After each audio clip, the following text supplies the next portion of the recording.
السلام عليكم ورحمة الله وبركاته.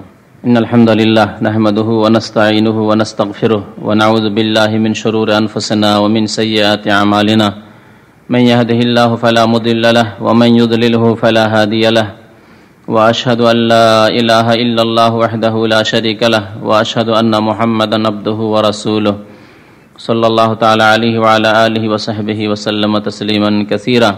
أعوذ بالله من الشيطان الرجيم. بسم الله الرحمن الرحيم.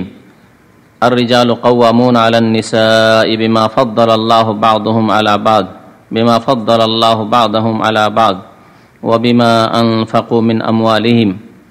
মহান আল্লাহর সমস্ত প্রশংসা, যে আল্লাহ আমাদেরকে সৃষ্টি করেছেন প্রথম ব্যক্তি আদম আলাইহিস সালাম থেকে, মানুষ রূপে সৃষ্টি করেছেন, জ্ঞান বিবেক বুদ্ধি দান করেছেন। সে আল্লাহরই সমস্ত প্রশংসা যে আল্লাহ মানুষকে দুই ভাগে বিভক্ত করে নারী পুরুষে ভাগ করেছেন। দরুদ ও সালাম নাজিল হোক প্রিয় নবী মুহাম্মদুর রাসূলুল্লাহ সাল্লাল্লাহু আলাইহি ওয়াসাল্লামের উপর। আল্লাহুম্মা সাল্লি আলাইহি আল্লাহুম্মা বারিক আলাইহি।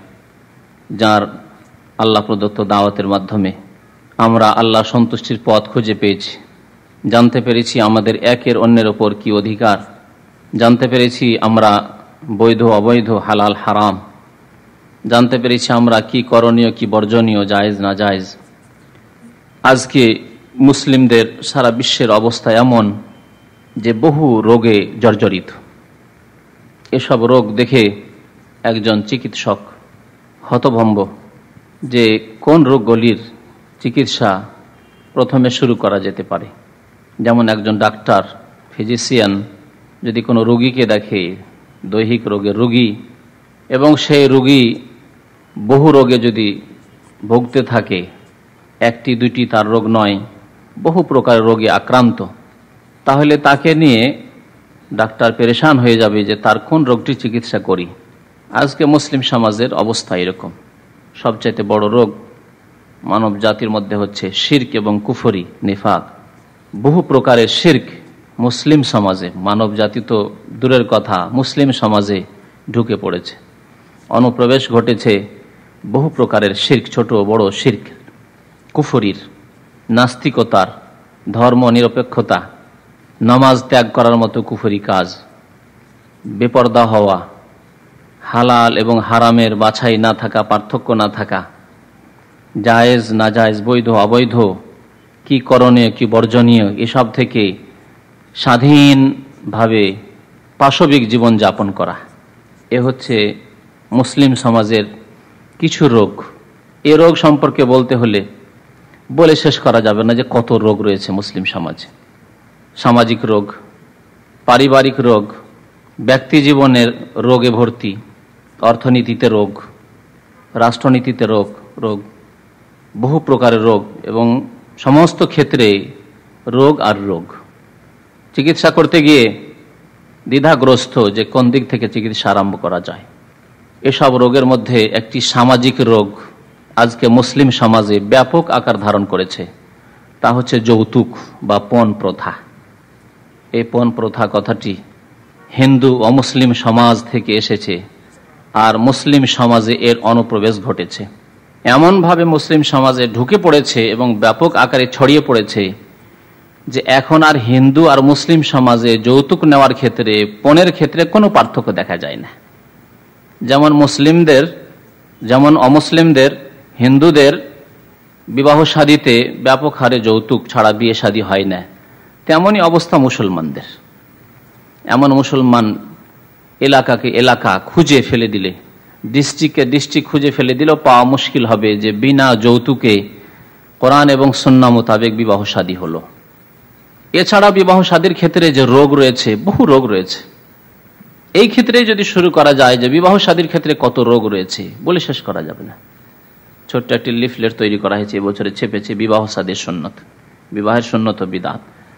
ওটা পড়ে দেখলে বুঝতে পারবেন যে বাংলা সমাজে কি ধরনের রোগগুলি বিরাজ করছে, এবং নবী করিম সাল্লাল্লাহু আলাইহি সাল্লামের সুন্নত মোতাবেক বিবাহ শাদীর যে উত্তম আদর্শ, বিবাহ শাদী যে কত সুন্দর এবং কত যে সহজ এবং সরল, তা উপলব্ধি করতে পারবেন যদিও সংক্ষেপেই হোক না কেন।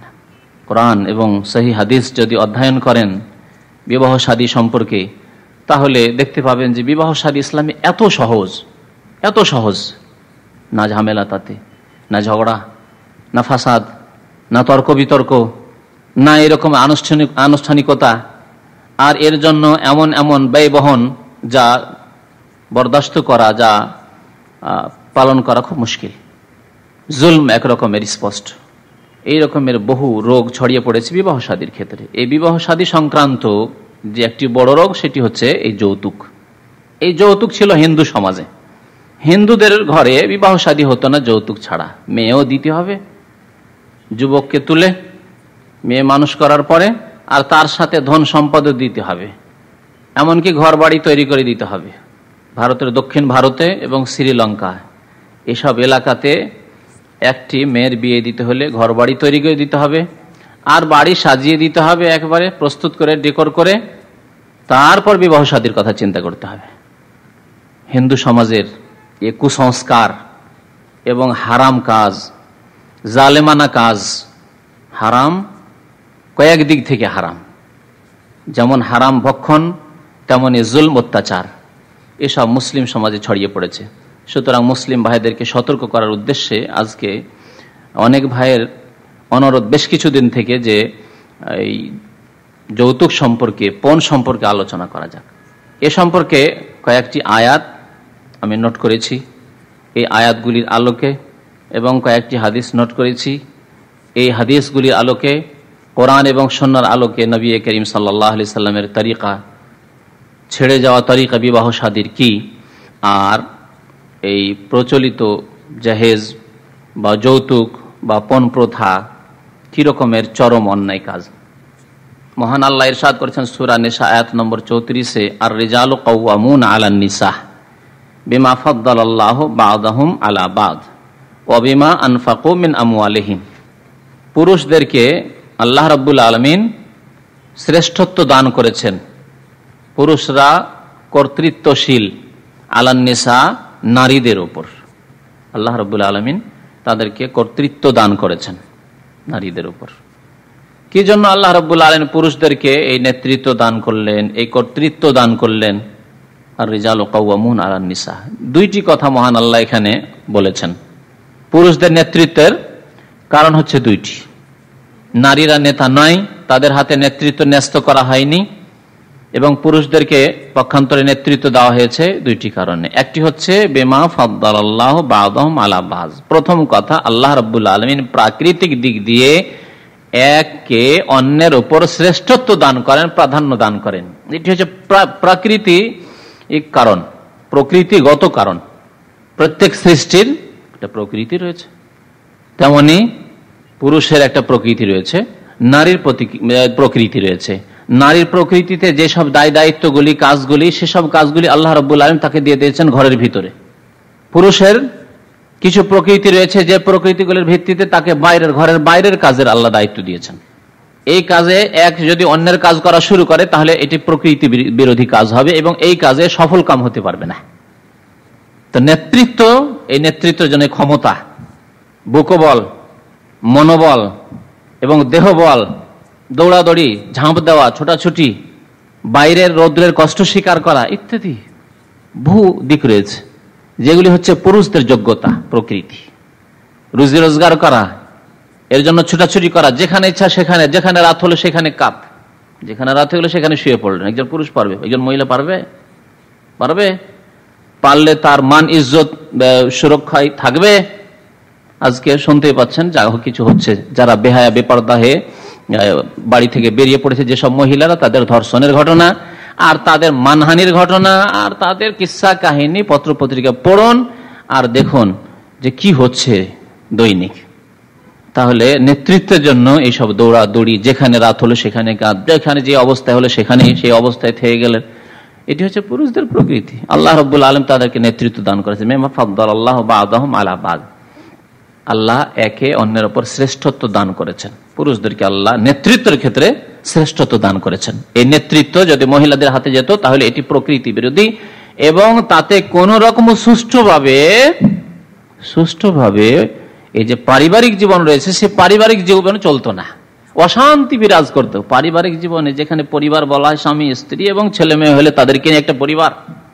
তাহলে পারিবারিক জীবনে যদি নারীকে নেতৃত্ব দিয়ে দিলে অচল অবস্থা সৃষ্টি হতো, তাহলে সামাজিক ক্ষেত্রে যদি নারীকে নেতৃত্ব দিয়ে দেওয়া হয়, অর্থনীতির ক্ষেত্রে নারীকে নেতৃত্ব দিয়ে অর্থবিদ করে দেওয়া হইলো, আর দেশের অর্থনীতির দায়িত্ব দিয়ে দেওয়া অর্থমন্ত্রী করে দেওয়া হয়, রাষ্ট্রনীতির ক্ষেত্রে আন্তর্জাতিক ক্ষেত্রে নারী নেতৃত্ব দিয়ে দেওয়া হলো, তাহলে কি অশান্তি বিরাজ করতে পারে আর কি অবনতি অধপতন আসতে পারে সেটি সবাই অনুভব করছে যারা জ্ঞানবান ব্যক্তি।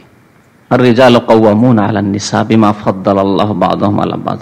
আল্লাহ কাওয়ামা দান করেছেন, অর্থাৎ কর্তৃত্ব দান করেছেন পুরুষকে, নেতৃত্ব দান করেছেন। এর একটি কারণ হচ্ছে যে এটি প্রকৃতিগত ক্ষমতা, যা আল্লাহ এই ক্ষমতার ভিত্তিতে দিয়েছেন পুরুষকে। দ্বিতীয় কারণ, যার সম্পর্ক হচ্ছে আজকের বিষয়বস্তু যৌতুকের সাথে। আল্লাহ কি বলছেন? ওয়াবিমা আনফাকু মিন আমওয়ালিহিম, এই জন্যই তাদেরকে হাকিম বানানো হয়েছে, এই জন্য তাকে নেতা বানানো হয়েছে, এই জন্য পুরুষকে কর্তৃত্ব দেওয়া হয়েছে, নেতৃত্ব দেওয়া হয়েছে, যে পুরুষ কি করবে? বিমা আনফাকু মিন আমওয়াল, নিজ ধন সম্পদ ব্যয় করবে স্ত্রীর ওপর, ছেলে মেয়েদের ওপর, বাড়ি ঘর তৈরি করার ক্ষেত্রে, সব ক্ষেত্রে। একটি পরিবারের ক্ষেত্রে ব্যয় বহন করবে পুরুষ, এই জন্য নেতৃত্ব দেওয়া হয়েছে। নেতৃত্ব এই জন্য দেওয়া হয়েছে তুমি খরচ করবে, বাকি নারী বাড়িতে বসে থাকবে, তার কোনো চিন্তা নেই যে আজকে আমার ছেলে মেয়েদের খাবার কোত্থেকে আসবে, সব চিন্তা করার তার প্রয়োজন নেই। তার না ফরজ, না সুন্নত, না তার কোনো দায়িত্বের আওতাতে আসে, কোনো কিছুতে না, যদি সে কোটি টাকার মালিক হোক না কেন। ওয়াবিমা আনফাকু মিন আমওয়ালিহিম, তো ব্যয় বহন করতে হবে শুরু থেকে। দাম্পত্য জীবন যখন শুরু হচ্ছে, যখন একটি পরিবার গঠন হতে যাচ্ছে, অর্থাৎ বিবাহ শাদীর কথাবার্তা হচ্ছে, বিবাহ শাদীর কথাবার্তা পাকা হয়ে গেল, এখন বিবাহ হবে, তখন থেকে ব্যয় বহন শুরু হয়ে গেল। বিমা আনফাকু মিন আমওয়ালিহিম, ব্যয় বহন কে করবে? পুরুষ। সুতরাং বিবাহ শাদীতে যতগুলি খরচ হবে সমস্ত খরচ কে বহন করবে? পুরুষ। এই কথা ইসলামে শিখিয়েছে, এই কথাই রয়েছে কোরআনে, একটি আয়াত নয়, 10-এর অধিক আয়াত রয়েছে, যে আয়াতগুলিতে আল্লাহ ব্যয় বহনের সমস্ত দায়িত্ব ন্যস্ত করেছেন পুরুষের উপর, আর নারীকে একেবারে এ থেকে মুক্ত করে দিয়েছেন আল্লাহ রাব্বুল আলামিন, কোনো দায়িত্ব নেই। ওয়াবিমা আনফাকু মিন আমওয়ালিহিম একটি আয়াত। আর এই ইসলামিক তরিকায় বিনা সামাজিক বিকৃতিতে বা সমাজের পরিবর্তনে, ইসলামিক সমাজ এখনো আরব সমাজে রয়েছে, যার ফলে আরব সমাজের বিবাহ শাদী যদি কাছে থেকে অবলোকন করেন, যদি দেখেন যে বিবাহ শাদী লাগলো আর কিভাবে দেখাশোনা শুরু হলো, মোহরের কথাবার্তা হতে লাগলো, আর এই দেওয়া থোয়া শুরু হলো, সেই ক্ষেত্রে যদি দেখেন একটি আরব সমাজে, আরব সমাজ মানে মুসলিম সমাজ এবং আরব, তার সাথে সাথে দেখবেন একবারে হুবহু যা কোরআনে আল্লাহ বলেছেন, হাদিসে বলেছেন, যে পুরুষ খরচ করবে, যা কিছু খরচ করতে। একটি পরিবার গঠনের জন্য বিয়ে করলে একটা বাড়ি লাগবে, তাহলে একটা বাসা দেখাইতে হবে যে তুমি যে বিয়ে করবে বা তোমার ছেলের যে বিয়ে দিবে, তো তোমার ছেলের ফ্ল্যাট কোথায় আছে, কোন বাসাতে উঠবে আমার মেয়ে, গিয়ে দেখাও সেটা, প্রস্তুত আছে কিনা সেই ঘর বাড়ি, বসবাসযোগ্য কিনা যেই ঘরে উঠবে আমার মেয়ে গিয়ে, না হলে তুমি সেটা প্রস্তুত করো, দেখাও যে প্রস্তুত রয়েছে, আমার মেয়ে গিয়ে উঠবে। সোনা গয়না যা কিছু লাগে একটা বিয়ের জন্য একটা মেয়েকে দিতে হয়, সবকিছু অগ্রিম কি দাও, মোহর নগদ দাও, কত টাকা দেবে আগেই। এই ক্ষেত্রে ইসলামিক নিয়ম মোহরের ক্ষেত্রে হচ্ছে যে আগেই কথাবার্তা হয়ে যাবে।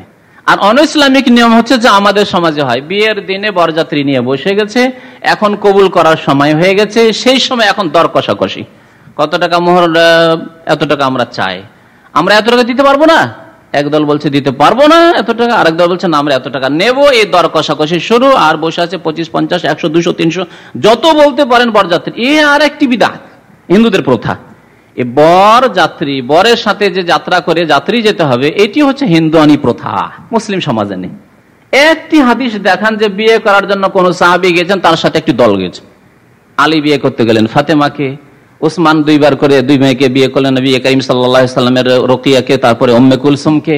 সাহাবায়ে কেরামের কত বিবাহের ঘটনা রয়েছে নবী করিম সাল্লাল্লাহু আলাইহি সাল্লামের জামানায়, সাহাবায়ে কেরাম। একটি ঘটনা শুধু হাদিসে কোথাও যদি খুঁজে পেয়ে যান যে কোন বিয়েতে বরযাত্রীর সাথে করে নিয়ে গেল, কোথাও পাবেন? তাহলে কোত্থেকে? আমাদের প্রতিবেশী হিন্দুদের থেকে বরযাত্রী। আর এই বরযাত্রী নিয়ে গিয়ে জবরদস্তি ওর বাড়ি খাবেন। আপনার যে হব শ্বশুর হতে যাচ্ছে, জবরদস্তি সেই দিন আপনার গ্রামের লোক, আপনার আত্মীয় স্বজন যত লোক আছে সবকে পাইকারি হারে তারা গিয়ে জবরদস্তি খাবে। এই খাওয়া হারাম নয়। আল্লাহ বলছেন যে কারো সন্তুষ্টি ছাড়া খাওয়া যায়। ওয়ালা তাকুলু আমওয়ালাকুম বাইনাকুম বিল বাতিল ইল্লা আন তাকুনা তিজারাতান তারাদিম মিনকুম। যতক্ষণ সন্তুষ্টি না থাকবে উভয় পক্ষের, ততক্ষণ কারো ধন সম্পদ ভক্ষণ করা যাবে না। কি সন্তুষ্ট হয়ে খাওয়ায় না বাধ্য হয়ে খাওয়ায় যে মেয়ের বিয়ে দিতে হবে, 100 আসুক আর 200 আসুক আর 500 আসুক, খাওয়াতেই হবে, আজকে খাওয়াতেই হবে। এই জন্য বরযাত্রীদের কোনো মান সম্মান থাকে না, কোনো মান সম্মান মান ইজ্জত থাকে, কোনো মান সম্মান থাকে না, কিন্তু খেতে দিতে হবে তাকে। তাদের না ওপর কোনো ভক্তি রয়েছে, না তাদেরকে আন্তরিকতার সাথে খাওয়াচ্ছে, না সন্তুষ্টির সাথে খাওয়াচ্ছে। সমাজ বাধ্য করেছে, অন ইসলামিক সমাজ। এই মেয়েকে বিয়েতে পাঠ দিতে হবে, বিদায় করতে হবে বাড়ি থেকে, মেয়েকে তুলে দিতে হবে, মেয়েকে ঘরে রাখার জিনিস নয়, রাখা যাবে না, সেই জন্য খাওয়াতে বাধ্য। এসব বাস্তবকে অস্বীকার করতে পারবে নাকি? হিন্দুদের প্রথায় বরযাত্রী উঠাতে হবে। আমাদের দেশে আলহামদুলিল্লাহ রাব্বিল আলামিন বেশ কিছু উলামায়ে কেরামরা এই ক্ষেত্রে সোচ্চার হয়ে উঠে লেগেছেন। আর বরযাত্রী প্রায় উঠে যাওয়ার মতো বেশ কিছু এলাকায়, বলছি না যে সব এলাকা, অধিকাংশ এলাকায় সেই হিন্দুয়ানি প্রথা আছে। আর এ থাকবে, মুসলমান নিজের রোগগুলিকে রাখতে চায়, দিনের রোগ সারাতে চায় না। দেহে যদি একটু কিছু কাশি টাশি হয় চলে গেল। আজকাল ওষুধ খাওয়া এত শুরু হয়েছে। একটা কাল ছিল যে জ্বরের কোনো ওষুধ খেত না মানুষ, খেত জ্বর হলে ভাত টাত বন্ধ করে দাও, একটু গোসল টোসল বন্ধ করে দাও, হয়ে গেল। আমরা দেখেছি ছোটকালে, ঠিক না? কাশির ওষুধ খাওয়ার প্রশ্নই উঠতো না, ঠিক কিনা? এই জন্য রোগও বেশি ছিল না। যত বেশি ওষুধ খাচ্ছে, যত অ্যান্টিবায়োটিক খাচ্ছে, তত এক রোগ সারাচ্ছে, আরো 10টা রোগ সৃষ্টি করে দিচ্ছে, হচ্ছে অবস্থা। তো আজকাল মানুষ নিজের দৈহিক রোগ সারাবার জন্য কত তৎপর, যে একটু কিছু হলেই মাথার ব্যথা, পকেটে সবসময় প্যানাডল নিয়ে আছেন, ঠিক কিনা? মাথার ব্যথার ওষুধ খেত, বাপদাদাকে জিজ্ঞেস করে দেখবেন তো। আপনি 20 বছর আগের কথা স্মরণ করেন, আপনি কি খেতেন? কখনো না। কিন্তু দিনের ক্ষেত্রে যে রোগ দিন থেকে সরে গেছে, শিরকি, বিদআত আর হিন্দুয়ানি, অমুসলিম, খ্রিস্টানদের, ইহুদিদের কুপ্রথা, এসব দিয়ে যে দিন থেকে সরে গেছে মুসলিম সমাজ, হয়তো অধিকাংশ ক্ষেত্রে সরে গেছে বা কিছু ক্ষেত্রে সরে গেছে, বা মৌলিক ক্ষেত্রে শিরক কুফরের মাধ্যমে, কবর মাজার পূজার মাধ্যমে একেবারে ইসলাম থেকে বহিষ্কৃত হয়েছে, এসব রোগ সারাবার জন্য কোনো চিন্তাই নেই মুসলিম সমাজের। হারাম ভক্ষণে ব্যাপক হারে ছড়িয়ে পড়েছে বিভিন্ন রকম ভাবে, শুধু সুদ খাওয়ার মাধ্যমে নয়, ঘুষ খাওয়ার মাধ্যমে না। মনে রাখবেন, এই যে যৌতুক প্রথা, পণ প্রথা, এ হচ্ছে একটি ঘুষ, এটি হচ্ছে ঘুষের প্রথা। ঘুষ সম্পর্কে নবী করিম সাল্লাল্লাহু আলাইহি ওয়াসাল্লাম কি বলেছেন? লানাল্লাহু আর রাশি ওয়াল মুরতাশি। আল্লাহর অভিসম্পাত রয়েছে, লানত রয়েছে, অর্থাৎ আল্লাহর রহমত থেকে বঞ্চিত যে ঘুষ খায় আর যে ব্যক্তি খাওয়ায়। ঘুষ খায় যে অফিসার, হ্যাঁ, জজ, উকিল, সরকারি বেতন আছে, সরকারি উকিল, তারপর আপনাকে কেসে জেতাবার জন্য ঘুষ খাচ্ছে।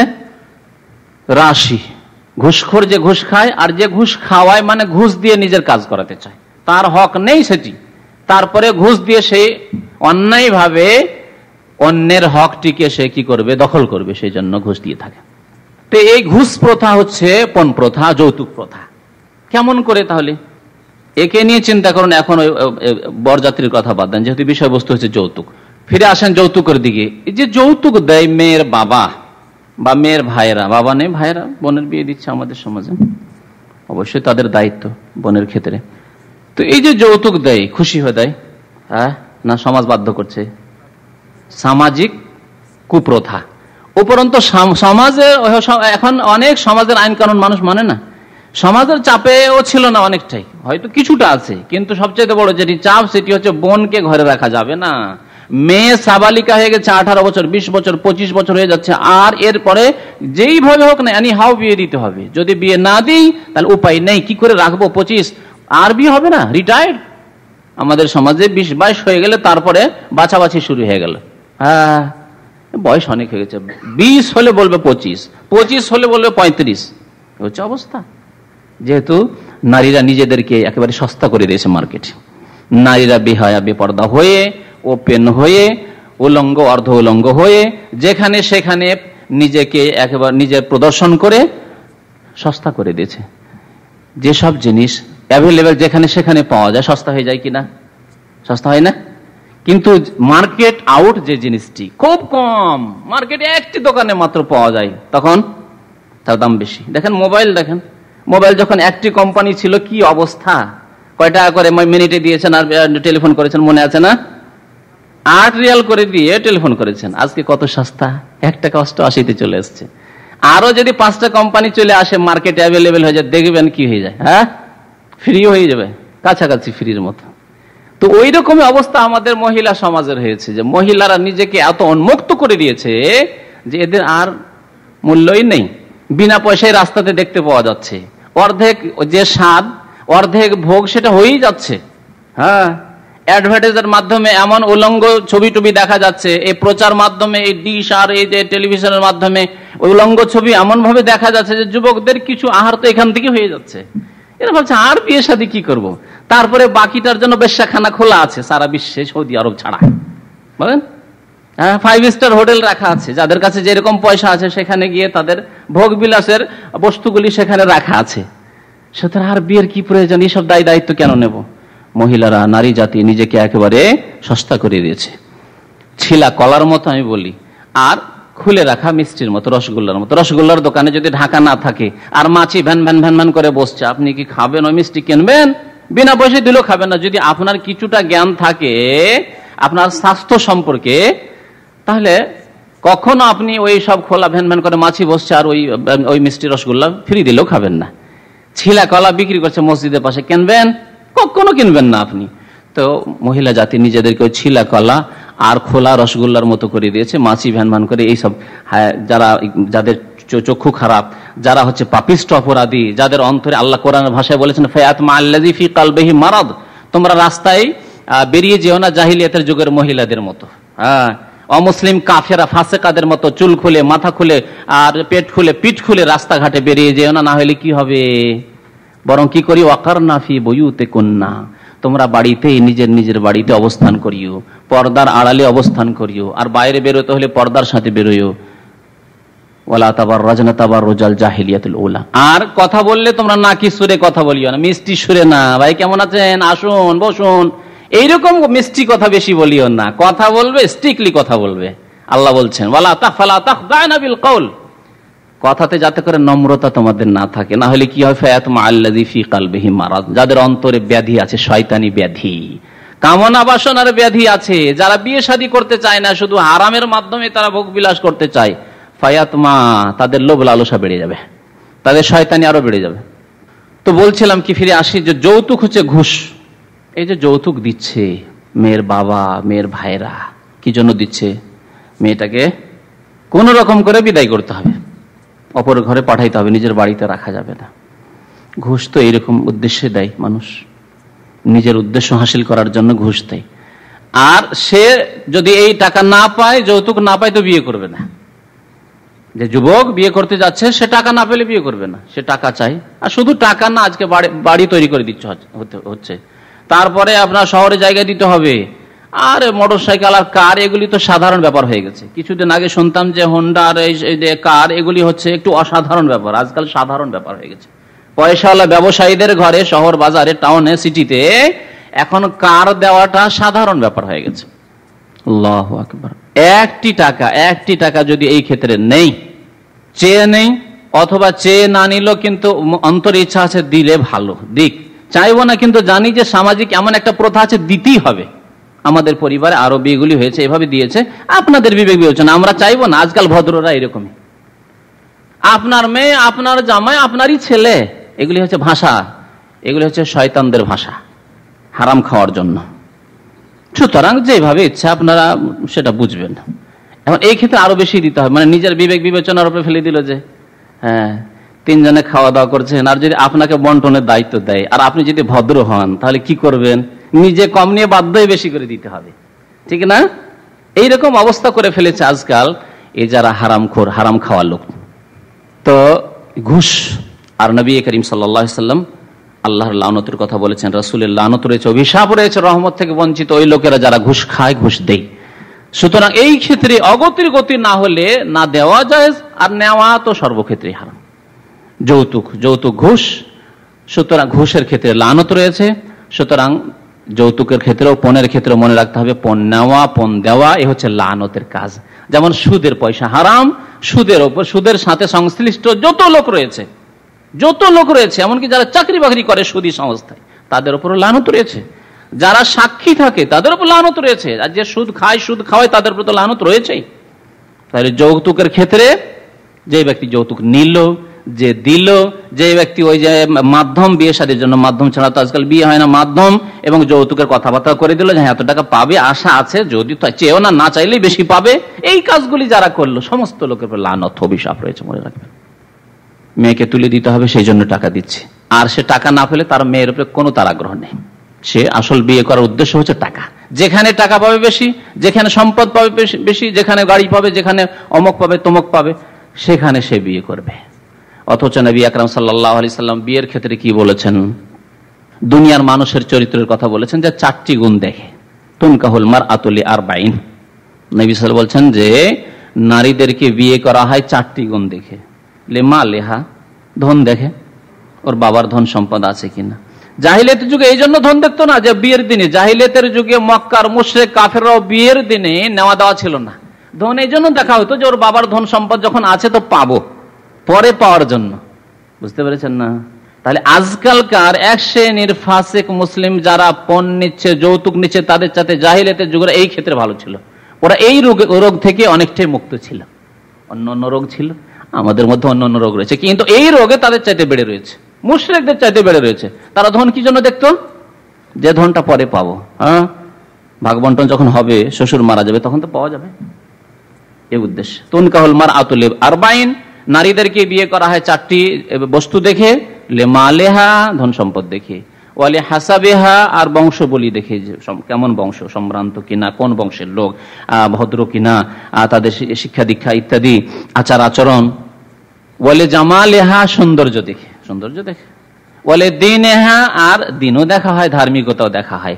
ফাজফার বিজাতিদ দ্বীন, কিন্তু হে মুসলিম, নবী করিম সাল্লাল্লাহু আলাইহি ওয়াসাল্লামের সম্বোধন তার উম্মতের লোকদেরকে, আমাদেরকে, ফাজফার বিজাতিদ দ্বীন, তুমি সফল কাম হয়ে যাও, সাকসেসফুল হয়ে যাও দিনদার ধার্মিক মহিলাকে বিয়ে করে, ধার্মিক নারীকে বিয়ে করে, আল্লাহওয়ালী নারীকে বিয়ে করে, যে আল্লাহর প্রতি ঈমান রাখে, 5 ওয়াক্ত নামাজ পড়ে, পরকাল সম্পর্কে চিন্তাশীল যেই পরিবার, সেই পরিবারের মেয়ে বিয়ে করা।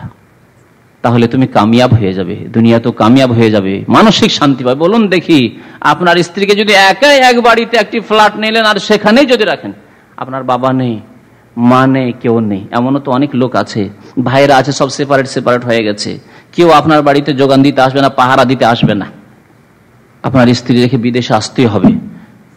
এখন স্ত্রী যদি আল্লাহওয়ালী ধার্মিক হয়, আল্লাহকে ভয় করে, পরকাল সম্পর্কে চিন্তাশীল হয়, তাহলে নাকে তেল দিয়ে আরামে ঘুমাতে পারবেন আপনি বিদেশে এসে। কোনো চিন্তা নেই, আপনার কোনো চিন্তা নেই। আমার স্ত্রী আছে, তার আল্লাহর চিন্তা, পরকালের চিন্তা আছে।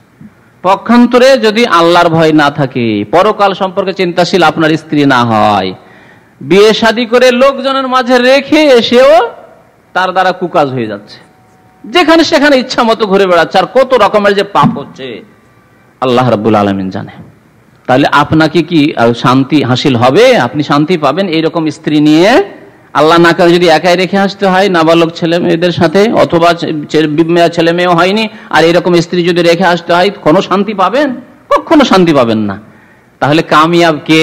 যে ব্যক্তি দিনদার মেয়েকে বিয়ে করলো। নবী করিম সাল্লাল্লাহু আলাইহি ওয়াসাল্লাম বলেছেন, ফাজফার বিজাতিদ দ্বীন তারিবাত ইয়াদাক, আর না হলে তোমার হাত ধ্বংস হোক। তুমি যদি দিনদার ধার্মিককে বিয়ে না করো, আল্লাহওয়ালীকে বিয়ে না করো, পরকাল সম্পর্কে চিন্তাশীল, জবাবদিহি করতে হবে পরকালে, কাল কিয়ামতে এক একটি আমল সম্পর্কে, এক একটি হরকত সম্পর্কে, কি করলাম, কি বললাম, সব সম্পর্কে। একটু যদি শরীরের কোনো অঙ্গ খোলা হয়, তার সম্পর্কে জবাবদিহি করতে হবে কাল কিয়ামতে। এই চিন্তা যেই মহিলার রয়েছে, তাকে যদি বিয়ে না করো, আর দুনিয়া দেখে, পয়সা দেখে যদি বিয়ে করো, যৌতুক পাবো, পণ পাবো, এই জন্য বিয়ে করো, তাহলে তারিবাত ইয়াদাক, তোমার হাত ধ্বংস হোক, মানে তুমি ধ্বংসে পতিত। নবী আকরাম সাল্লাল্লাহু আলাইহি ওয়াসাল্লামের হাদিস। পক্ষান্তরে বর খোঁজার ক্ষেত্রেও নবী করিম সাল্লাল্লাহু আলাইহি ওয়াসাল্লাম এইরকম হিদায়াত দান করেছেন আমাদেরকে, ইযা খাতাবা ইলাইকুম মান তারজাউনা দীনাহু ওয়া খুলুকাহ, তোমাদের কাছে যদি পায়গাম পাঠায়, প্রস্তাব পাঠায়, এমন ব্যক্তি যার দ্বীন চয়েসেবল, পছন্দনীয়, ওয়া খুলুকাহু, এবং তার চরিত্র উত্তম চরিত্র, 2টি বস্তু দেখতে বলেছেন নবী করিম সাল্লাল্লাহু আলাইহি ওয়াসাল্লাম। একটি হচ্ছে দ্বীন, দিনদার ধার্মিক। সালাফদের কোন একজন ইমাম বলছেন যে দেখো, তুমি দিনদারকে মেয়ে দাও, মেয়ে দাও, বোন দাও, কাকে দাও? ধার্মিক আল্লাহ ভীরুকে মেয়ে দাও। তাহলে কি হবে? সে যদি তাকে ইন আহাব্বাহা, তাকে যদি ভালোবাসে তাহলে তাকে সম্মান দান করবে। যদি ভালোবাসে অন্তর থেকে তাহলে কি করবে? তাকে মান মর্যাদার সাথে সসম্মানে রাখবে, ইজ্জতের সাথে রাখবে। ওয়াইন কারেহা, আর তার অন্তরে যদি ভালোবাসা না জন্মায়, দিনদার ছেলে দেখিয়ে দিলেন কিন্তু ভালোবাসার মালিক তো আল্লাহ, অন্তরের মালিক। আসলে অনেক সময় অন্তরের সম্প্রীতি ভালোবাসা হইলই না। ভালো যদি না বাঁচতে পারে সে, তাহলে ফালা ইয়াজলে মহা, তাহলে তার উপর কমপক্ষে জুলুম করবে না, অত্যাচার করবেন না। হয়তো আপনার বোন কালো, আপনার মেয়ে কালো, বেটে দেখতে ভালো না, এই ক্ষেত্রে আল্লাহ ভীরু যদি হয়, সে ভাববে যে যদি রাখতে হয় আমাকে সসম্মানে তাকে রাখতে হবে, মান ইজ্জতের সাথে রাখতে হবে। একটিও ক্ষেত্রে জুলুম করবো না, অত্যাচার করবো না, কোন একটি বড় কথা বলবো না। আর যদি নাই রাখতে হয় তাহলে মান ইজ্জতের সাথে সুন্দরভাবে সে বিদায় করবে। জুলুম অত্যাচার করে না, মারধর করবে না, অন্যায় অত্যাচার করবে না, অকথ্য ভাষা বলবে না। কত সুন্দর কথা। একজন ধার্মিক ছেলে, ধার্মিক যুবক অন্তত জুলুম করবে না। ভালোবাসতে পারলে ভালোবাসবে, আর তার পক্ষে যদি অসম্ভবে রাখা, হতে পারে আপনার মেয়ে খারাপ, হতে পারে যে আপনার বোন খারাপ, সেই ক্ষেত্রে সে রাখতে পারছে না, ধার্মিক ছেলে রাখতে পারছে না, তখন সেই ক্ষেত্রে জুলুম করবে না। চরিত্রহীনও যদি হয় জুলুম করবে না তার উপর। ঠিক আছে, তুমি আমার যোগ্য নাও, সুতরাং তুমি সসম্মানে তোমার বাবার বাড়ি চলে যাও। জুলুমকে ফালাইয়া জুলুম মহা।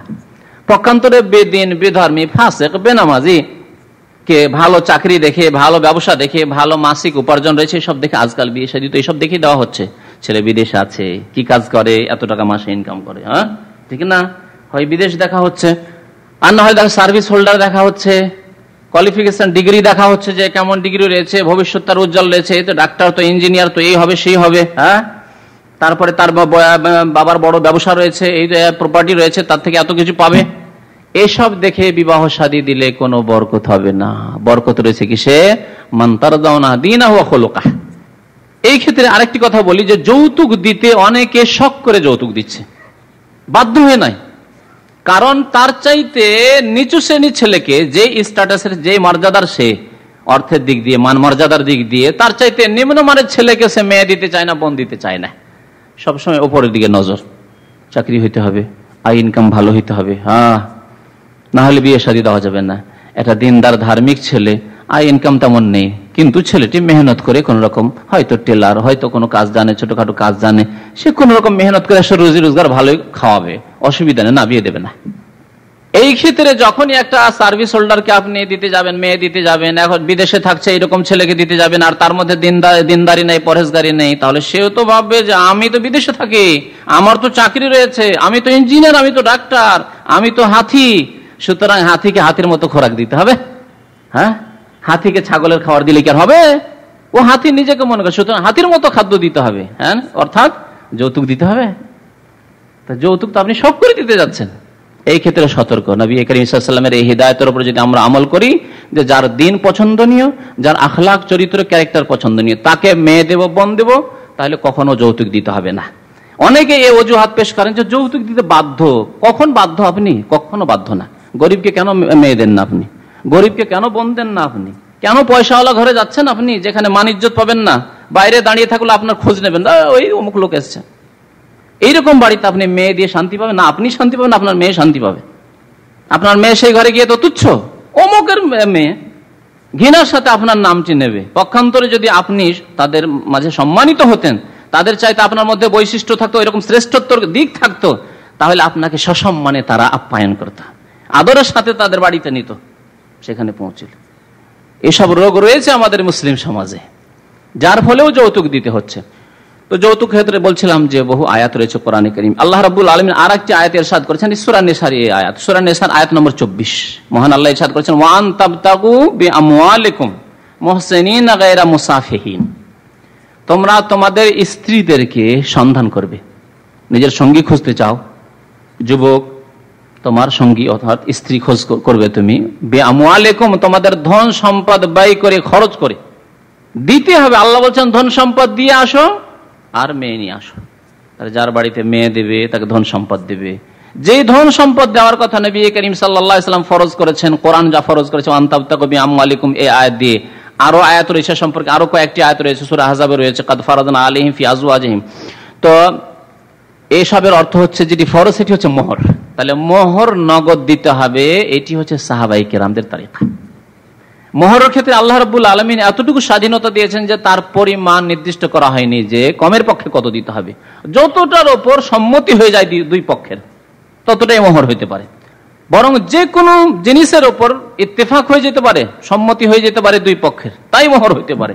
টাকা পয়সা হওয়া জরুরি নয়, কাপড়ও হইতে পারে, ব্যবহারের কোনো বস্তু হইতে পারে, এমনকি দুটো জুতো হইতে পারে। নবী করিম সাল্লাল্লাহু আলাইহি ওয়াসাল্লামের জামানায় একটি মহিলা একটি জুতোর ওপর রাজি হয়েছে। মোহর হচ্ছে কি, একটি স্যান্ডেল, এক জোড়া জুতো বা স্যান্ডেল, তার উপরে সে বিয়েতে রাজি হয়েছে, বিয়ে হয়ে গেছে। এই হচ্ছে ইসলামিক বিবাহ। বুখারী শরীফের হাদিস শুনে আপনাদেরকে নবী করিম সাল্লাল্লাহু আলাইহি ওয়াসাল্লামের কাছে একটি মহিলা এসে বললেন, ইয়া রাসূলুল্লাহ, আমার বিবাহ হয় আপনি করেন অথবা আমার বিবাহের ব্যবস্থা করে দেন। নবী করিম সাল্লাল্লাহু আলাইহি ওয়াসাল্লামের তখন প্রয়োজন ছিল না বিবাহ শাদীর। নীরব থাকলেন কিছুক্ষণ, তারপর একজন যুবক, গরিব মানুষ, দরিদ্র মানুষ দাঁড়িয়ে গেলেন, বিবাহ করতে পারেনি, পয়সার অভাবে, কিছু নেই তার কাছে। বলছেন, ইয়া রাসূলুল্লাহ যাওয়াজনিহা ইন লাম তাকুন লাকা হাজা। ইয়া রাসূলুল্লাহ, আপনার যদি প্রয়োজন না থাকে, আপনি আপনার নীরবতা দেখে মনে হচ্ছে আপনার বিবাহ প্রয়োজন নেই, তো আমার সাথে বিবাহ দিয়ে দেন। গরিব মানুষ, বিবাহ করতে পারি না, তা আমার বিবাহটি দিয়ে দেন, এই মেয়ে আমার পছন্দ। নবী করিম সাল্লাল্লাহু আলাইহি ওয়াসাল্লাম জিজ্ঞেস করলেন, আমা আকাশাই, তোমার কাছে কিছু আছে? বলছে, মা ইনদি ইল্লা ইজারি, আমার কাছে আমার লুঙ্গি ছাড়ার কিচ্ছু নেই, খালি গায়ে এজার। এজারের সাথে ওপরে শরীরের ওপর ভাগে যেটা ব্যবহার করে তার নাম হচ্ছে রিদা, মানে চাদর। আরবরা বেশিরভাগ একটি চাদর আর একটি লুঙ্গি, মানে এজার রেদা, যে ইহরামের কাপড় যেমন পরেন, এইরকম কাপড় পরতো, কাপড়ের অভাবের কারণে। তাও নেই তার কাছে, মাত্র একটি রয়েছে শরীরের নিম্ন ভাগে পরার জন্য, অর্থাৎ এজার, লুঙ্গি। মা ইনদি ইল্লা ইজারি, এই আমার লুঙ্গি আছে। নবী করিম সাল্লাল্লাহু আলাইহি ওয়াসাল্লাম একটু মুচকি হেসে বললেন যে, তোমার এই লুঙ্গি খুলে কি দিতে পারবে তাকে? এই লুঙ্গি দিয়ে কেমন করে বিয়ে করা যাবে? লুঙ্গি দিয়ে কি আর বিয়ে করা যায়? তাহলে এক কাজ করো, যাও কিছু ইলতামিস ওয়ালাউ শাইআন, যাও কিছু খোঁজ করো, যাও বাড়িতে যাও। বাড়িতে গিয়ে তন্ন তন্ন করে খুঁজে ফেলে দিলে, একটি পয়সাও পেল না, কিছুই পেল না, বাড়িতে নেই তো। ইয়া রাসূলুল্লাহ, কিচ্ছু নেই তো আমার কাছে। নবী সাল্লাল্লাহু আলাইহি ওয়াসাল্লাম, ইলতামিস ওয়ালাউ খাতামান মিন হাদিদ, যাও তুমি সন্ধান করো, খোঁজো, লোহার আংটির কোনো মূল্য নেই। তারপরে নবী করিম সাল্লাল্লাহু আলাইহি ওয়াসাল্লাম বললেন যে, একটা লোহার আংটি হইলো তোমার সাথে বিয়ে দিব, যা বিয়ে পড়াই দেবো। লোহার আংটিও খুঁজে পেল না। এত গরিব মানুষ, লোহার আংটিও নেই তার হাতে। অনেকে লোহার আংটি রাখেন বা তামা পিতলের আংটি রাখেন, লোহার আংটি পর্যন্ত নেই তার কাছে। নবী সাল্লাল্লাহু আলাইহি ওয়াসাল্লামকে বললেন, ইয়া রাসূলুল্লাহ, মা ইনদি ওয়ালা শাই, কিচ্ছু নেই আমার কাছে। নবী সাল্লাল্লাহু আলাইহি ওয়াসাল্লাম জিজ্ঞেস করলেন, না, এই যুবকের বিয়ের খুব ইচ্ছা আছে, একটা কোনো রাস্তা খোঁজা যাক। হাল ইনদাকা শাইউম মিনাল কোরআন, কোরআন মুখস্থ আছে? বলে, হ্যাঁ ইয়া রাসূলুল্লাহ, সূরা কাযা ওয়া কাযা ওয়া কাযা, অমুক অমুক অমুক সূরা, এই কয়েক সূরা একেবারে গনাই দিল যে এতগুলি সূরা আমার মুখস্থ আছে।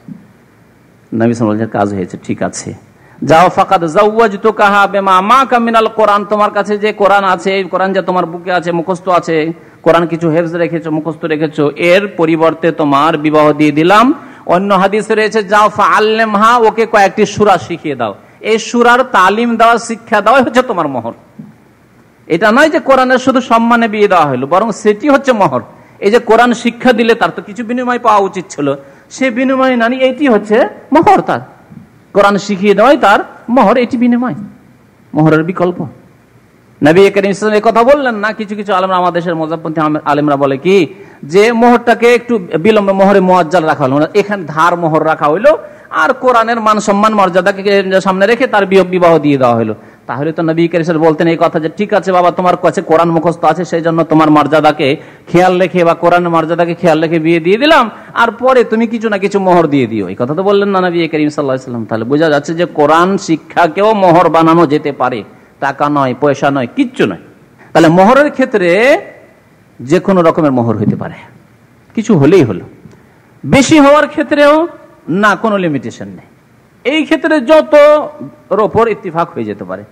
মেয়ের পক্ষ যতটা চাইলো, আর আপনি যদি দিতে পারেন তো দিলেন, আর না দিতে পারলে বললেন যে, বাবা আমি এত টাকা, 1 লাখ টাকা চাইছেন, আমি দিতে পারলাম না, আমি 25,000 টাকা দিতে পারবো, 10,000 টাকা দিতে পারবো, আমি 500 টাকা দিতে পারবো, আমি 200 টাকা দিতে পারবো, আমি 100 টাকা দিতে পারবো। বলে দেন, আপনাদের বিয়ে দেওয়ার ইচ্ছা হলে ঠিক আছে, কথাবার্তা হবে, আর না হলে এখান থেকে মাসসালাম। আগেই বলেছি কিন্তু আমার আলোচনায় কি বলেছি, যে মোহরের কথাবার্তা চুক্তি কখন হইতে হবে? বিয়ের কথাবার্তা পাকা হওয়ার আগে।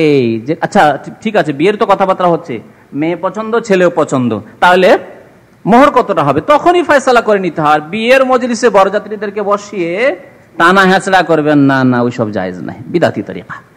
আর সেই সময় কি ঝগড়া আর কি চিৎকার, একবার করে লাফিয়ে উঠে যাচ্ছে, না বিয়ে দেবো না, চলো, জামাইকে উঠাচ্ছে, নতুন বরকে বলছে চলো। আল্লাহু আকবার। জি, কুসংস্কার এগুলি মোটেই না। সেই দিন মোহরের কথাবার্তা হবে না, আগে ভাগে হয়ে যাবে, তাহলে পোষালো হলো, আর না হলে না হলে। এখন বিয়ের মজলিসে যাওয়ার পরে কি হচ্ছে, কুসংস্কারটা আরো কত দূর আগে বেড়েছে। বিয়ে মজলিসে চলে গেছেন, এখন বিয়ে তো করতে হবে, 5 লাখ টাকা চাইলেও বিয়ে করতে হবে, আর 2 লাখ চাইলেও বিয়ে করতে হবে, কম চাইলেও করতে হবে, বেশি চাইলেও করতে হবে। চেয়ে বসলো 2 লাখ টাকা 3 লাখ টাকা আপনি দিতে পারবেন 25,000 টাকা, গরিব মানুষ আপনি, তারপরেও রাজি, কিন্তু মনে আছে শয়তানি যে দেব না। মনে কি আছে? শয়তান ঢুকে আছে, শয়তান ঘর করে নিয়েছে যে দেব না, কিন্তু মেয়েটাকে উঠিয়ে নিয়ে যেতে হবে, তারপর দেখা যাবে। আর মেয়েকে ঘরে নিয়ে গিয়ে অনেক ঘটনা এরকম শোনা গেছে। মেয়েটাকে নিয়ে যাওয়ার পরে বাসর রাতে প্রথম যেমনই তার খাটে বসতে যাচ্ছে, বলছে দেখো তুমি খাটে বসবে, তার আগে একটা কথা আছে। কি কথা? নতুন, একেতে তার ভয় ভীত যে কি একটা নতুন লোক তার কাছে আসছি, কি যে বলে আর না বলে, আর কি হয় না হয় তার সাথে, এর সাথে অ্যাডজাস্ট হচ্ছে কি হচ্ছে না আল্লাহ জানে। আর যদি একটু নাবালিকা থাকলে তাহলে তো সে তো তখনই তার অবস্থা খারাপ। সে অবস্থায় তাকে বলছে দেখো তোমার সাথে একটা কথা আগে আছে, তারপরে তুমি বসবে। কি কথা? বলছে আমার মোহর তো বেঁধেছে 2 লাখ টাকা বা 1 লাখ টাকা, মোহর মাফ করতে হবে। কথা বলছে না, কথা বলো, না হলে বসবে না, না হলে আমি উঠে চললাম ঘর থেকে। বুঝতে পেরেছেন? এখন ওই সময় একজন যুবতী গিয়েছে শ্বশুর বাড়ি, আর সেই সময় আর দেখছে সে স্বামী আমার, এর কাছে সারা জীবন কাটাতে হবে, এর পায়ের তলে আমার সুখ আর শান্তি আর দেওয়া শান্তি সবকিছু এর উপর নির্ভর করছে। এখন যদি এর মোহর মাফ না করি তাহলে তো আমার উপর ছুরি ধরে নেবে, সারা জীবন চলতে থাকবে আমার উপর। এখন আমার শান্তির পথকে খুলতেই হবে, উপায় নেই। ঠিক আছে, সব মাফ, তোমাকে মোহর মাফ দিয়ে দিলাম। এই মাফ হলো। এরকম কোন ঋণ মাফ করে, মোহর হচ্ছে ঋণ, যদি ধার বাকিও রাখা হয় সুন্নতের খেলাফ ধার বাকি রাখা, ঋণ কি মাফ করবেন এইরকম করে আপনি কোন ব্যক্তিকে? সুতরাং কখনো মাফ হবে না। এরকম কি কুসংস্কার! এই মোহর বেশি বেঁধে দেওয়ার জন্য আর বিবাহ মজলিসে মোহর বাঁধার জন্য আগেই বাঁধতে হবে মোহর। তো বলছিলাম আল্লাহ রাব্বুল আলামিন বলছেন ওয়ান তাবতাগু বিআমওয়ালিকুম, তোমাদের ধন সম্পদ ব্যয় করে কি করো? সন্ধান করো। মোহরের ক্ষেত্রে যতই বেশি হোক না কেন, ধন সম্পদ দিয়ে আসতে হবে আর বিয়ে করতে হবে, যত বেশি হোক না কেন। এর দলিল কি? যতই বেশি হোক না কেন, 5 লাখ টাকা চাইলে কোনো দোষ না। যদি কারো মেয়ে আছে, আচ্ছা যদি মনে করে যে আমি 5 লাখ টাকাই নেবো, ইচ্ছা হলে তুমি আমার মেয়েকে বিয়ে করো, না হলে না করো, এই কথা বলতে পারবেন না। এত সুন্দর ধার্মিক মানুষ আর এত টাকা চেয়ে ফেলো না, চাইতে পারে। কোরআনে কারিমে মহান আল্লাহ রাব্বুল আলামিন ইরশাদ করেছেন ওয়াইন আতাইতুম ইহদাহুন্না কিনতারা ফালা তাখুযু মিনহু শাইআ, যদি তুমি নারীদেরকে, স্ত্রীদেরকে অজস্র ধন সম্পদ দিয়ে দাও, কিনতার মানে অজস্র ধন সম্পদ, যা গণনায় আসে না, ফালা তাখুযু, তারপরে তালাক দিয়ে দিলে, ফিরিয়ে নিতে পারবে? 10 লাখ টাকা 20 লাখ টাকা দিয়ে দিয়েছেন আর আপনি তালাক দিয়ে দিলেন, ফিরিয়ে নিতে পারবেন কি? তার সাথে ঘর বাসর হয়ে গেছে। ফালা তাখুযু মিনহু শাইআ, তার কাছ থেকে কোনো কিছুই ফিরিয়ে নিতে পারবে না, ফেরত নিতে পারবেন, আল্লাহ বলছেন, কিনতার বলেছেন। এই ক্ষেত্রে একটি ঘটনা মনে পড়ে গেল। ওমর রাদিয়াল্লাহু তাআলা আনহু তার খেলাফতের জামানায় একবার ইচ্ছা করলেন, খলিফাতুল মুসলিমিন দেখলেন যে অনেক লোক বেশি বেশি মোহর চাচ্ছে, আর বেশি মোহর বিবাহ শাদীতে ব্যাঘাত ঘটাচ্ছে, মানে বিবাহ শাদীতে বিলম্ব হয়ে যাচ্ছে। দেখেন আরব দেশগুলিতে বেশি মোহর হওয়ার কারণে হচ্ছে কি, বয়স হয়ে যাচ্ছে, বিবাহ শাদী করতে পারছে, যুবকরা বিয়ে করতে পারছে না, টাকা পয়সা না 1 লাখ টাকা 1 লাখ রিয়াল হচ্ছে না, বিয়ে করতে পারছে। এই অবস্থা, তাহলে এই ক্ষেত্রে 5 বছর 7 বছর 10 বছর পড়াশোনার পর বিলম্ব হয়ে যাচ্ছে। এই ক্ষেত্রে যুবক মানুষের, যুবতীদের বিয়েতে যেমন পুরুষ বিয়ে না করতে পারলে তাহলে মেয়েদের সংখ্যাও বাড়তে থাকবে, মেয়েরা তো বসে থাকবে না, বয়স বাড়তে আছে। তো ওমর রাদিয়াল্লাহু তাআলা আনহু ভাবলেন যে তাড়াতাড়ি করে যাতে বিয়ে হয়ে যায়, যুবক যাতে করে 15 বছর 16 বছরে বিয়ে করতে পারে, সেই জন্য মোহরকে একেবারে বেঁধে দেবো একটা নির্দিষ্ট পরিমাণে, যে এর বেশি কেউ মোহর করতে পারবে না। ইচ্ছা করলেন তিনি, আর এই ইচ্ছার কথা তিনি প্রকাশ করলেন। দরবারে ছিলেন একজন বুড়ি মহিলা, এই বুড়ি মা উঠে দাঁড়িয়ে গেল, যে আমিরুল মুমিনিন, হে আমিরুল মুমিনিন, আমার একটি কথা আছে আপনার সামনে, প্রতিবাদ আছে। এই প্রতিবাদ করার, অভিযোগ করার সরাসরি অধিকার ছিল সেই যুগে, যা আজকে যদি কেউ প্রতিবাদ করে তাদের কথাই শোনা হয় না, হক কথা যদি বলে তাদের কথাই শোনা হয় না। কি বললেন সে বুড়ি মা? বলছেন যে আল্লাহ রাব্বুল আলামিন কোরআনে বলছেন ওয়াইন আতাইতুম ইহদাহুন্না কিনতারা ফালা তাখুযু মিনহু শাইআ, আর তুমি ওমর কে তুমি ওমর, যে তুমি এটাকে সীমিত করে দেবে, লিমিটেড করে দেবে, যে এর বেশি মোহর রাখা যাবে না। আল্লাহ বলছে অজস্র ধন সম্পদ যদি স্ত্রীকে দাও তাহলে তারপরে কোনোদিন তালাকের পরিস্থিতি সৃষ্টি হলে ফিরিয়ে নিতে পারবে না। আল্লাহ অজস্র ধন সম্পদ, কেন্তারের কথা, পাহাড়ের মতো ধন সম্পদ যদি দিয়ে দেন তারপরে ফিরিয়ে নিতে পারবেন না। তো আল্লাহ এখানে কেন্তার বলেছেন, আর আপনি বলছেন যে না এত হাজারের বেশি আর দিতে পারবে না। এই কথা আপনি পেলেন কোথায়? ওমর রাদিয়াল্লাহু তাআলা আনহু স্মরণ হয়ে গেল এই আয়াতের দলিল স্মরণ হয়ে গেল। আয়াত হয়তো খেয়াল থাকলে ও কথাটা খেয়াল ছিল না যে এটাকে করা যাবে না, আর প্রতিবাদ হবে এটাও তার খেয়াল ছিল না। হয়তো পরামর্শ রাখবো, হইতে পারে যেটা মেনে নিতে পারে লোকেরা, এইরকম চিন্তা ভাবনা হয়তো ছিল। তিনি বললেন যে ওমর এই বুড়ি মার কাছে হার মানলো। আমি ওমর আমিরুল মুমিনিন বলছি, খলিফা বলছি, দ্বিতীয় খলিফা বলছি, আমি এই বুড়ি মায়ের কথার কাছে কি করলাম? হার মানলাম। কারণ এটি বুড়ি মার ব্যক্তিগত কথা নয়। কার কথা? মহান আল্লাহ রাব্বুল আলামিনের কথা। তাহলে মোহর বেশি হওয়া দোষণীয় নয়, বেশি চাওয়া দোষণীয় নয়। কিন্তু যদি বেশি চাই বলবেন যে আমি দিতে পারবো না, আপনার যদি পছন্দ হয় ছেলে তাহলে আপনি বিয়ে দেন, এত টাকাই দিতে পারবো। চাইলে 1 লাখ টাকা, আপনি বলেন আমি 5,000 টাকা 10,000 টাকা দিতে পারবো, হলে দেন, আর না হলে দিয়ে অন্য জায়গায় খুঁজবেন। আল্লাহ বলছেন আলাম তাকুন আরদুল্লাহি ওয়াসিয়া, আল্লাহর জমিন কি প্রশস্ত নেই? প্রশস্ত জমিন আছে, আর কত মেয়ে আছে, বিয়ে করবেন দেখে। তো আল্লাহ রাব্বুল আলামিন সব সময় ধন সম্পদ ব্যয় করার কথা বলেছেন পুরুষকে। ওয়া আনতাবতাগু বিআমওয়ালিকুম, সূরা নিসা আয়াত নম্বর 24। আরো শুনেন সূরা আহজাব আয়াত নম্বর 50। মহান আল্লাহ ইরশাদ করেছেন কাদ আলিমনা মা ফারাদনা আলাইহিম ফি আজওয়াজিহিম। আল্লাহ বলেন আমি জানি, মা ফারাদনা আলাইহিম, যা আমি ফরজ করেছি মুসলিমদের উপর, ফি আজওয়াজিহিম তাদের বিবিদের ক্ষেত্রে, স্ত্রীদের ক্ষেত্রে যা আমি ফরজ করেছি তা আমি জানি। মানে কি ফরজ করেছি? মোহর আল্লাহ ফরজ করেছেন। তারপরে বিবাহ শাদী যখন হয়ে গেল, তারপরে কি ফরজ? ব্যয় বহন করা ফরজ, হ্যাঁ, তার ভরণ পোষণ দেওয়া ফরজ, এগুলি আল্লাহ ফরজ করেছেন। তাহলে আল্লাহ ফরজ করেছেন পুরুষের ওপর যে নারীর ব্যয় বহন করতে হবে, নারীর ওপর খরচ করতে হবে। একটি মেয়েকে নিয়ে আসবেন, শুরু থেকে শেষ পর্যন্ত আপনাকে খরচ দিয়ে যেতে হবে। আর এর উল্টো মেয়ে দেবে, মেয়ের পক্ষ দেবে, এর নামগন্ধ কোরআন সুন্নাহয় নেই। আল্লাহ রাব্বুল আলামিন আরো ইরশাদ করেছেন সূরা নিসা আয়াত নম্বর 4, ওয়া আতুন নিসা সাদুকাতিহিন্না নিহলাহ, তোমরা নারীদেরকে তাদের মোহরানা দান করো। সাদুকাতিহিন্না, তাদের মোহরানা দান করো, নেহলা সদিচ্ছায়, স্বতঃস্ফূর্ত ভাবে, অন্তরের সন্তুষ্টির সাথে, খোলা অন্তর নিয়ে, উদার চিত্তে।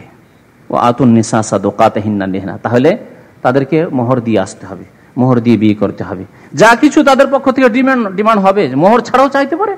মোহর ছাড়াও যদি চায় যে এর সাথে সাথে এত জোড়া কাপড় দিতে হবে, যেহেতু আমাদের অনেকে আত্মীয় স্বজন আছে, তাদের জন্য কাপড় চোপড় দিতে হবে, তাদের হক রয়েছে, মেয়ে পক্ষের হক রয়েছে। এটুকুও জেনে নেন, মেয়ে ছাড়াও যদি মেয়ের পক্ষের, মেয়ের বাবার জন্য, মেয়ের মায়ের জন্য, বোনদের জন্য, খালা ফুফুদের জন্য যদি কিছু চায়, তার হক রয়েছে শরীয়তে, সেই পক্ষ নিতে পারে। কিন্তু উল্টো পক্ষ, ছেলে পক্ষ কোনো কিছুই নিতে পারে না কোরআন এবং হাদিসের আলোকে, কোনো প্রমাণ নেই এর। আল্লাহ রাব্বুল আলামিন আরো বলছেন সূরা নিসা আয়াত নম্বর 20 যে আছে, বলেন ওয়াইন আতাইতুম ইহদাহুন্না কিনতারা, এখানে অজস্র ধন সম্পদ দেওয়ার কথা আল্লাহ বলছেন। তোমরা যদি তোমাদের নারীদেরকে অজস্র ধন সম্পদ দিয়ে থাকো, তাহলে তা ফিরিয়ে নিতে পারবে না কোনদিন তালাক হয়ে গেল। এখানে কাকে দেওয়ার কথা বলেছেন? পুরুষকে দিতে বলেছেন আল্লাহ রাব্বুল আলামিন। তাহলে সব সময় পুরুষকে দিতে হবে। 5 নম্বর আয়াত, 6 নম্বর আয়াতে আল্লাহ রাব্বুল আলামিন বলছেন ওয়া আনকিহুল আয়ামা মিনকুম ওয়াস-সালিহিনা মিন ইবাদিকুম ওয়া ইমাইকুম, সূরা নূর আয়াত নম্বর 22। মহান আল্লাহ ইরশাদ করেছেন ওয়া আনকিহুল আয়ামা মিনকুম, যারা তোমাদের মধ্যে অবিবাহিতা, তাদের বিয়ে শাদী দাও, সাহায্য সহযোগিতা করো, যাতে করে তারা পাপ থেকে বাঁচতে পারে। অবিবাহিতা যুবক যুবতীদের যদি তাড়াতাড়ি করে বিয়ে শাদী দিয়ে দেন, তাহলে পাপ মুক্ত হয়ে গেল। পক্ষান্তরে বিয়ে শাদীতে বিলম্ব করলেই পাপের দরজা খুলতে পারে, যে কোনো সময় পাপ হয়ে যেতে পারে, এটাকে সামলানো খুব মুশকিল হয়ে যেতে পারে অনেক সময়। ওয়াস-সালিহিনা মিন ইবাদিকুম, এবং সৎ তোমাদেরকে দাস দাসীও পর্যন্ত যদি হয়, তাদের বিবাহ শাদী দাও। চাকর চাকরানি রয়েছে, তাদের বিবাহ শাদী দিয়ে দাও। তারপরে আল্লাহ রাব্বুল বলছেন তোমাদের দারিদ্রতাও যদি থাকে বিবাহ শাদীর সময়, তাহলে দারিদ্রতা মোচনের পথ যৌতুক নয়, পণ নয়, যে শ্বশুর বাড়ি থেকে নিয়ে বড় লোক হবো। এই বিয়ে একটা সুযোগ, বাবার তো কিছু পাইনি, এই বিয়ের সময় এক সুযোগ পেয়েছি, যে এই সময় যদি 1-2 লাখ টাকা পেয়ে যায় শ্বশুর বাড়ি থেকে, তাহলে এই নিয়ে করে আমি খাবো। এটাই কি পথ? না, এই পথ না, এটি ইসলামিক পথ না, এটি হচ্ছে হিন্দুদের পথ, মুশরিকদের পথ। পক্ষান্তরে ইসলামিক পথ কি? বিবাহ কর আল্লাহর উপর তাওয়াক্কুল করে। আল্লাহ বলছেন বিয়ে করো, বিয়ে দাও, যাদের বিয়ে শাদী হয়নি তাদের ক্ষেত্রে সাহায্য সহযোগিতা করো বিয়ে করার জন্য, পরামর্শের মাধ্যমে, আর্থিক সহযোগিতার মাধ্যমে, ইত্যাদি ইত্যাদি। তাহলে আল্লাহ কি করবেন? ইন ইয়াকুনু ফুকারা ইউগনিহিমুল্লাহু মিন ফাদলিহি, যারা বিবাহ করছে এই যুবকরা, তারা যদি ফকির হয়, দরিদ্র গরিব মানুষ হয়, খেতে পাচ্ছিল না বিয়ের পূর্বে, বিয়ে করো, তারপরে বিয়ে করো। যদি গরিব হয়, দরিদ্র হয়, আল্লাহ তার অনুগ্রহে তাদেরকে কি করবেন? সচ্ছল করে দেবেন, সচ্ছল করে দেবেন। আর অধিকাংশ মানুষকে আমি দেখেছি যে বিবাহ শাদীর পূর্বে কোনোদিন সচ্ছলতা আসেনি। নিজের চোখ দিয়ে ভালো করে, অন্তর্দৃষ্টি দিয়ে আর এই চোখ দিয়ে ভালো করে দেখবেন, গভীরতার সাথে দেখবেন যে যেসব লোকেরা একটু সুখী হয়েছে তারা বিয়ের আগেই সুখী হয়েছে না বিয়ের পর সুখী হয়েছে। ভালো করে দেখবেন আপনি। সমাজে অনেক পার্থিব কারণ রয়েছে, কিন্তু আল্লাহ রাব্বুল আলামিনের বরকত সর্বোপরি রয়েছে। পার্থিব কারণ এই রয়েছে যে একজন যুবক যতদিন বিয়ে করেনি তা সে মনে করছে আমি তো ফ্রি, যেখানে যাব সেখানে খেতে পাবো। হ্যাঁ, আর যদি শুয়ে থাকি তবুও খেতে পাবো, খালার বাড়ি গিয়ে শুয়ে ঘুমিয়ে থাকলেও খেতে পাবো, চাচার বাড়িতে গেলেও খেতে পাবো, মামার বাড়ি গেলেও খেতে পাবো, নিজের বাবার বাড়িতে যদি শুয়ে থাকি কেউ কিছু বলবে না। কি বলবেন, তাই না? যুবকরা যারা আমাদের দেশে আছে বাবার বাড়িতে ঘুমিয়ে ঘুমিয়ে খাচ্ছে, সকাল 10টায় উঠলো, তারপরে একটু হাওয়া টাওয়া খেয়ে আবার দুপুরে খেয়ে নিল, আবার বিকালে কোথায় ঘুরতে চলে গেল, আবার সন্ধ্যাবেলা খেয়ে নিল। এই হচ্ছে তাদের কাজ, কোনো কাজকর্ম নেই তাদের, এইভাবেই খাচ্ছে। ভাই হয়তো বিদেশে থাকছে, টাকা পাঠাচ্ছে আর খাচ্ছে, বড় লোক সব আছে না? অনেক রয়েছেন যে যারা এখানে রয়েছেন আর ভাইরা ওই দেশে রয়েছে, বিবাহ শাদী করেনি, কোনো কাজ করে না। আপনি টাকা পাঠাচ্ছেন, ও খাচ্ছে শুধু ভেঙে, ব্যাংক থেকে ওঠা কাজ আর খাওয়া কাজ, ব্যাস, আর কোনো কাজ নেই। পক্ষান্তর ও যদি বিয়ে করে নিত এরকম হতো না, কখনো এরকম হতো না। এটা পার্থিব কারণ। আর সবচাইতে বড় কারণ আল্লাহ বলছেন, আল্লাহ ওয়াদা করেছেন, ইয়াকুনু ফুকারা ইউগনিহিমুল্লাহু মিন ফাদলিহি, যদি কোনো মানুষ গরিব দরিদ্র থাকে বিয়ের পূর্বে আর আল্লাহর উপরে তাওয়াক্কুল করে ভরসা করে যদি বিয়ে করে, তাহলে আল্লাহ তার অনুগ্রহের দ্বারা তাদেরকে সচ্ছল করে দেবেন, সুখী করে দেবেন। নবী মুহাম্মদ রাসূলুল্লাহ সাল্লাল্লাহু আলাইহি ওয়াসাল্লাম একটি হাদিসে ইরশাদ করেছেন, সালাসাতুন হাক্কুন আলাল্লাহি আউনুহুম, 3 শ্রেণীর মানুষ আছে যাদের সাহায্য করা আল্লাহর উপর তাদের হক। আল্লাহ নিজের উপর ফরজ করে নিয়েছেন আমি তাদের সাহায্য করব। আল্লাহ নিজের দায়িত্ব নিয়ে নিয়েছেন, আল্লাহর উপর কেউ ফরজ করতে পারে না, একটি কথা মনে রাখবেন। কিন্তু আল্লাহ কতগুলি জিনিস নিজের উপর কি করে নিয়েছেন? নিজের ফরজ করেছেন, আমি দেব, আমি করব এই কাজ। এই 3 শ্রেণীর মানুষের সাহায্য করা আল্লাহ নিজের উপর বিধিবদ্ধ করে নিয়েছেন, ফরজ করে নিয়েছেন, আমি দেব, তাদেরকে সাহায্য করব। তার মধ্যে এক হচ্ছে আজকের বিষয়বস্তুর সাথে যার সম্পর্ক, তার কথা বলি, আন-নাকিহ আল্লাযী ইউরিদুল আফাফ, ওই বিবাহ শাদীকারী যেই ব্যক্তি বিবাহ এই উদ্দেশ্যে করলো যে আমি গুনাহ থেকে, পাপ থেকে বেঁচে সৎ জীবন যাপন করব, কিছু নেই আমার ঘরে খাবার, তারপরে বিবাহ শাদী করব, সকালে যাব বিকালে আসব, আল্লাহ রুজি দেবে। আল্লাহর উপর তার হক হচ্ছে যে আল্লাহ তার সাহায্য করবে, রুজির ক্ষেত্রে, চাকরি পাওয়ার ক্ষেত্রে, আয় আমদানির ক্ষেত্রে, হ্যাঁ, সব ক্ষেত্রে আল্লাহ সাহায্য করবেন। যখনই বেরোবে আল্লাহ সাহায্য করবেন, যে কোনো ক্ষেত্রে আল্লাহ সাহায্য করবেন। হাক্কুন আলাল্লাহি আউনুহুম, তাদের সাহায্য করা আল্লাহ নিজের উপর হক ফরজ করেছেন। যে ব্যক্তি বিবাহ শাদী করে এই উদ্দেশ্যে যে আমি গুনাহ থেকে বাঁচার জন্য বসবো, আমি যুবক মানুষ আর বাঁচতে পারছি না, আমার দ্বারা হস্তমৈথুন হতে পারে, আমার চোখের গুনাহ হয়ে যাচ্ছে, আমার ফিল্ম দেখা গুনাহ হয়ে যাচ্ছে, আমার বিভিন্ন রকম গুনাহ হয়ে যাচ্ছে, আমার মনে অশান্তি, সুতরাং আমি বিবাহ শাদী করব, গুনাহ থেকে বাঁচার উদ্দেশ্যে বিয়ে শাদী করব।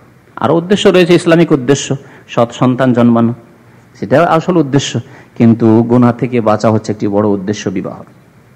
তাহলে এই ক্ষেত্রে আল্লাহ বলেননি যে ধন সম্পদ নাও তাদের কাছ থেকে নিয়ে সচ্ছল হও, বরং তুমি বিয়ে করো, আল্লাহর উপর ভরসা করো, তাহলে আল্লাহ রাব্বুল আলামিন তোমার সাহায্য করবেন। আল্লাহ রাব্বুল আলামিন আরো ইরশাদ করেছেন যে যে কোনো খরচ আপনার দায়িত্ব, ব্যয় বহন করা আপনার দায়িত্ব। এই দায়িত্ব যদি আপনি পালন করেন এই চেতনা নিয়ে যে আল্লাহ ফরজ করেছেন, যেমন যাকাত আমরা আদায় করছি কি জন্য? আল্লাহ ফরজ করেছেন, ঠিক না? যে ব্যক্তি যাকাত দিচ্ছেন এই জন্য দিচ্ছেন যে আল্লাহ ফরজ করেছেন। আপনি আপনার কর্মচারীর বেতন দিচ্ছেন কেন? আল্লাহ ফরজ করেননি? আল্লাহ ফরজ করেছেন। আপনি কাজ নিচ্ছেন, বেতন দেন, তার হক দেন, অধিকার দেন।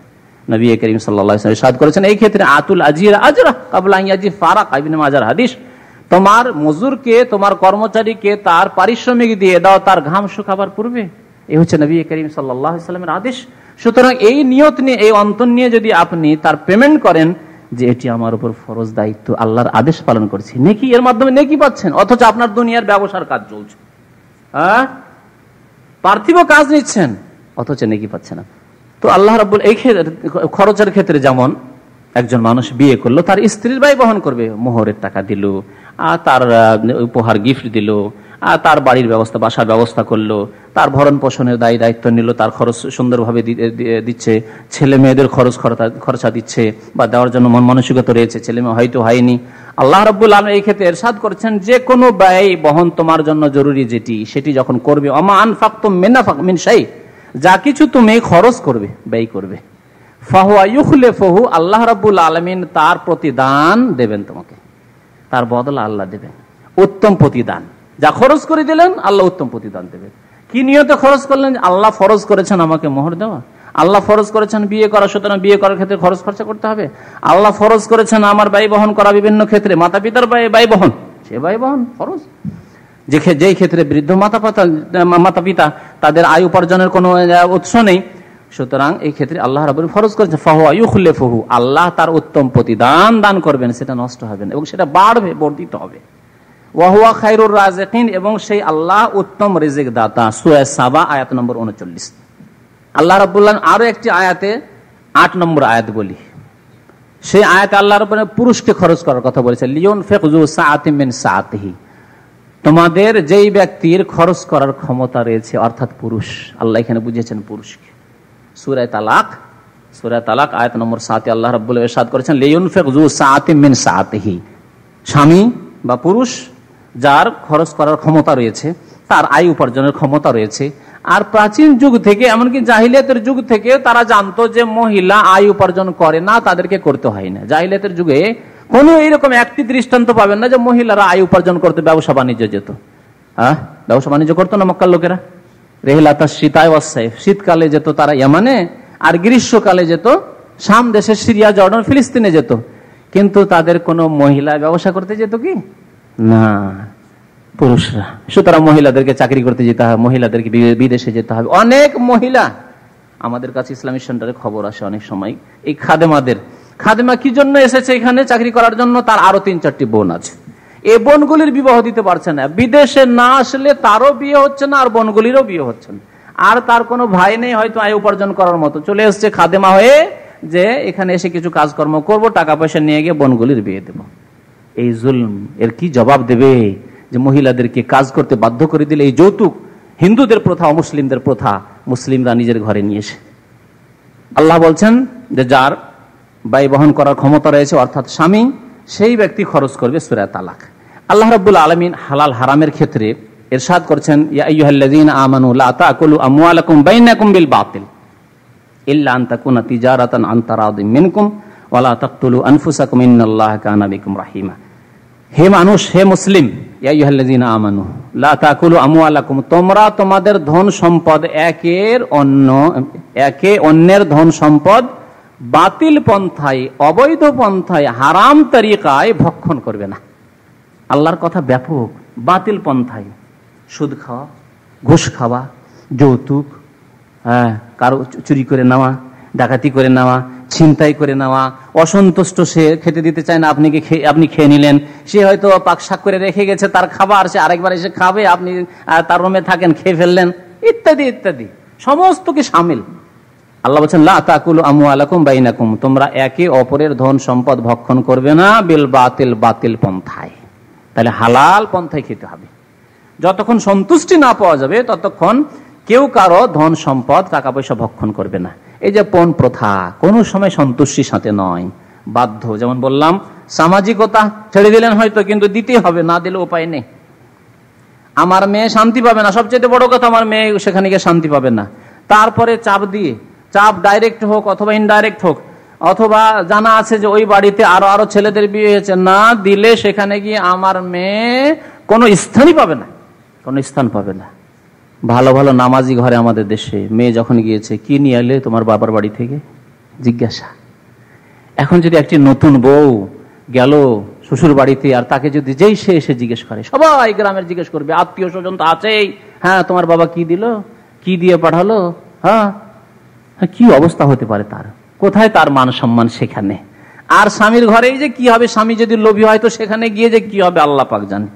কত স্বামী রয়েছে, আর এসব কিস্সা কাহিনী ঘটনা যে কত আসছে ভারত, বিশেষ করে ভারত, বাংলাদেশ, পাকিস্তান, শ্রীলঙ্কা, এই কয়েকটি দেশে, উপমহাদেশ ছেয়ে গেছে এই অন্যায়, অত্যাচারে, জুলমে।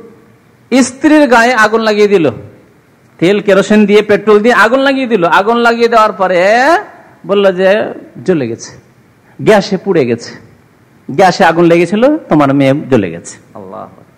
অথবা তার দোষ দিয়ে দিল, আমরা কিছু জানি না, সে নিজেই জ্বলে গেছে, অথচ তাকে জ্বালিয়েছে স্বামী জালেম। এরকম অনেক ঘটনা ঘটছে। শুধু স্বামী নয়, শ্বশুর শাশুড়ি বউকে গলা টিপে মেরে দিচ্ছে এই জন্য যে তার বাবার বাড়ি থেকে যৌতুক নিয়ে আসেন। এই রকমের জুলম মুসলিম সমাজে হচ্ছে, অমুসলিম সমাজে নাই। এককালে সন্তান অমুসলিম সমাজে হতো, মুসলিম সমাজে হচ্ছে।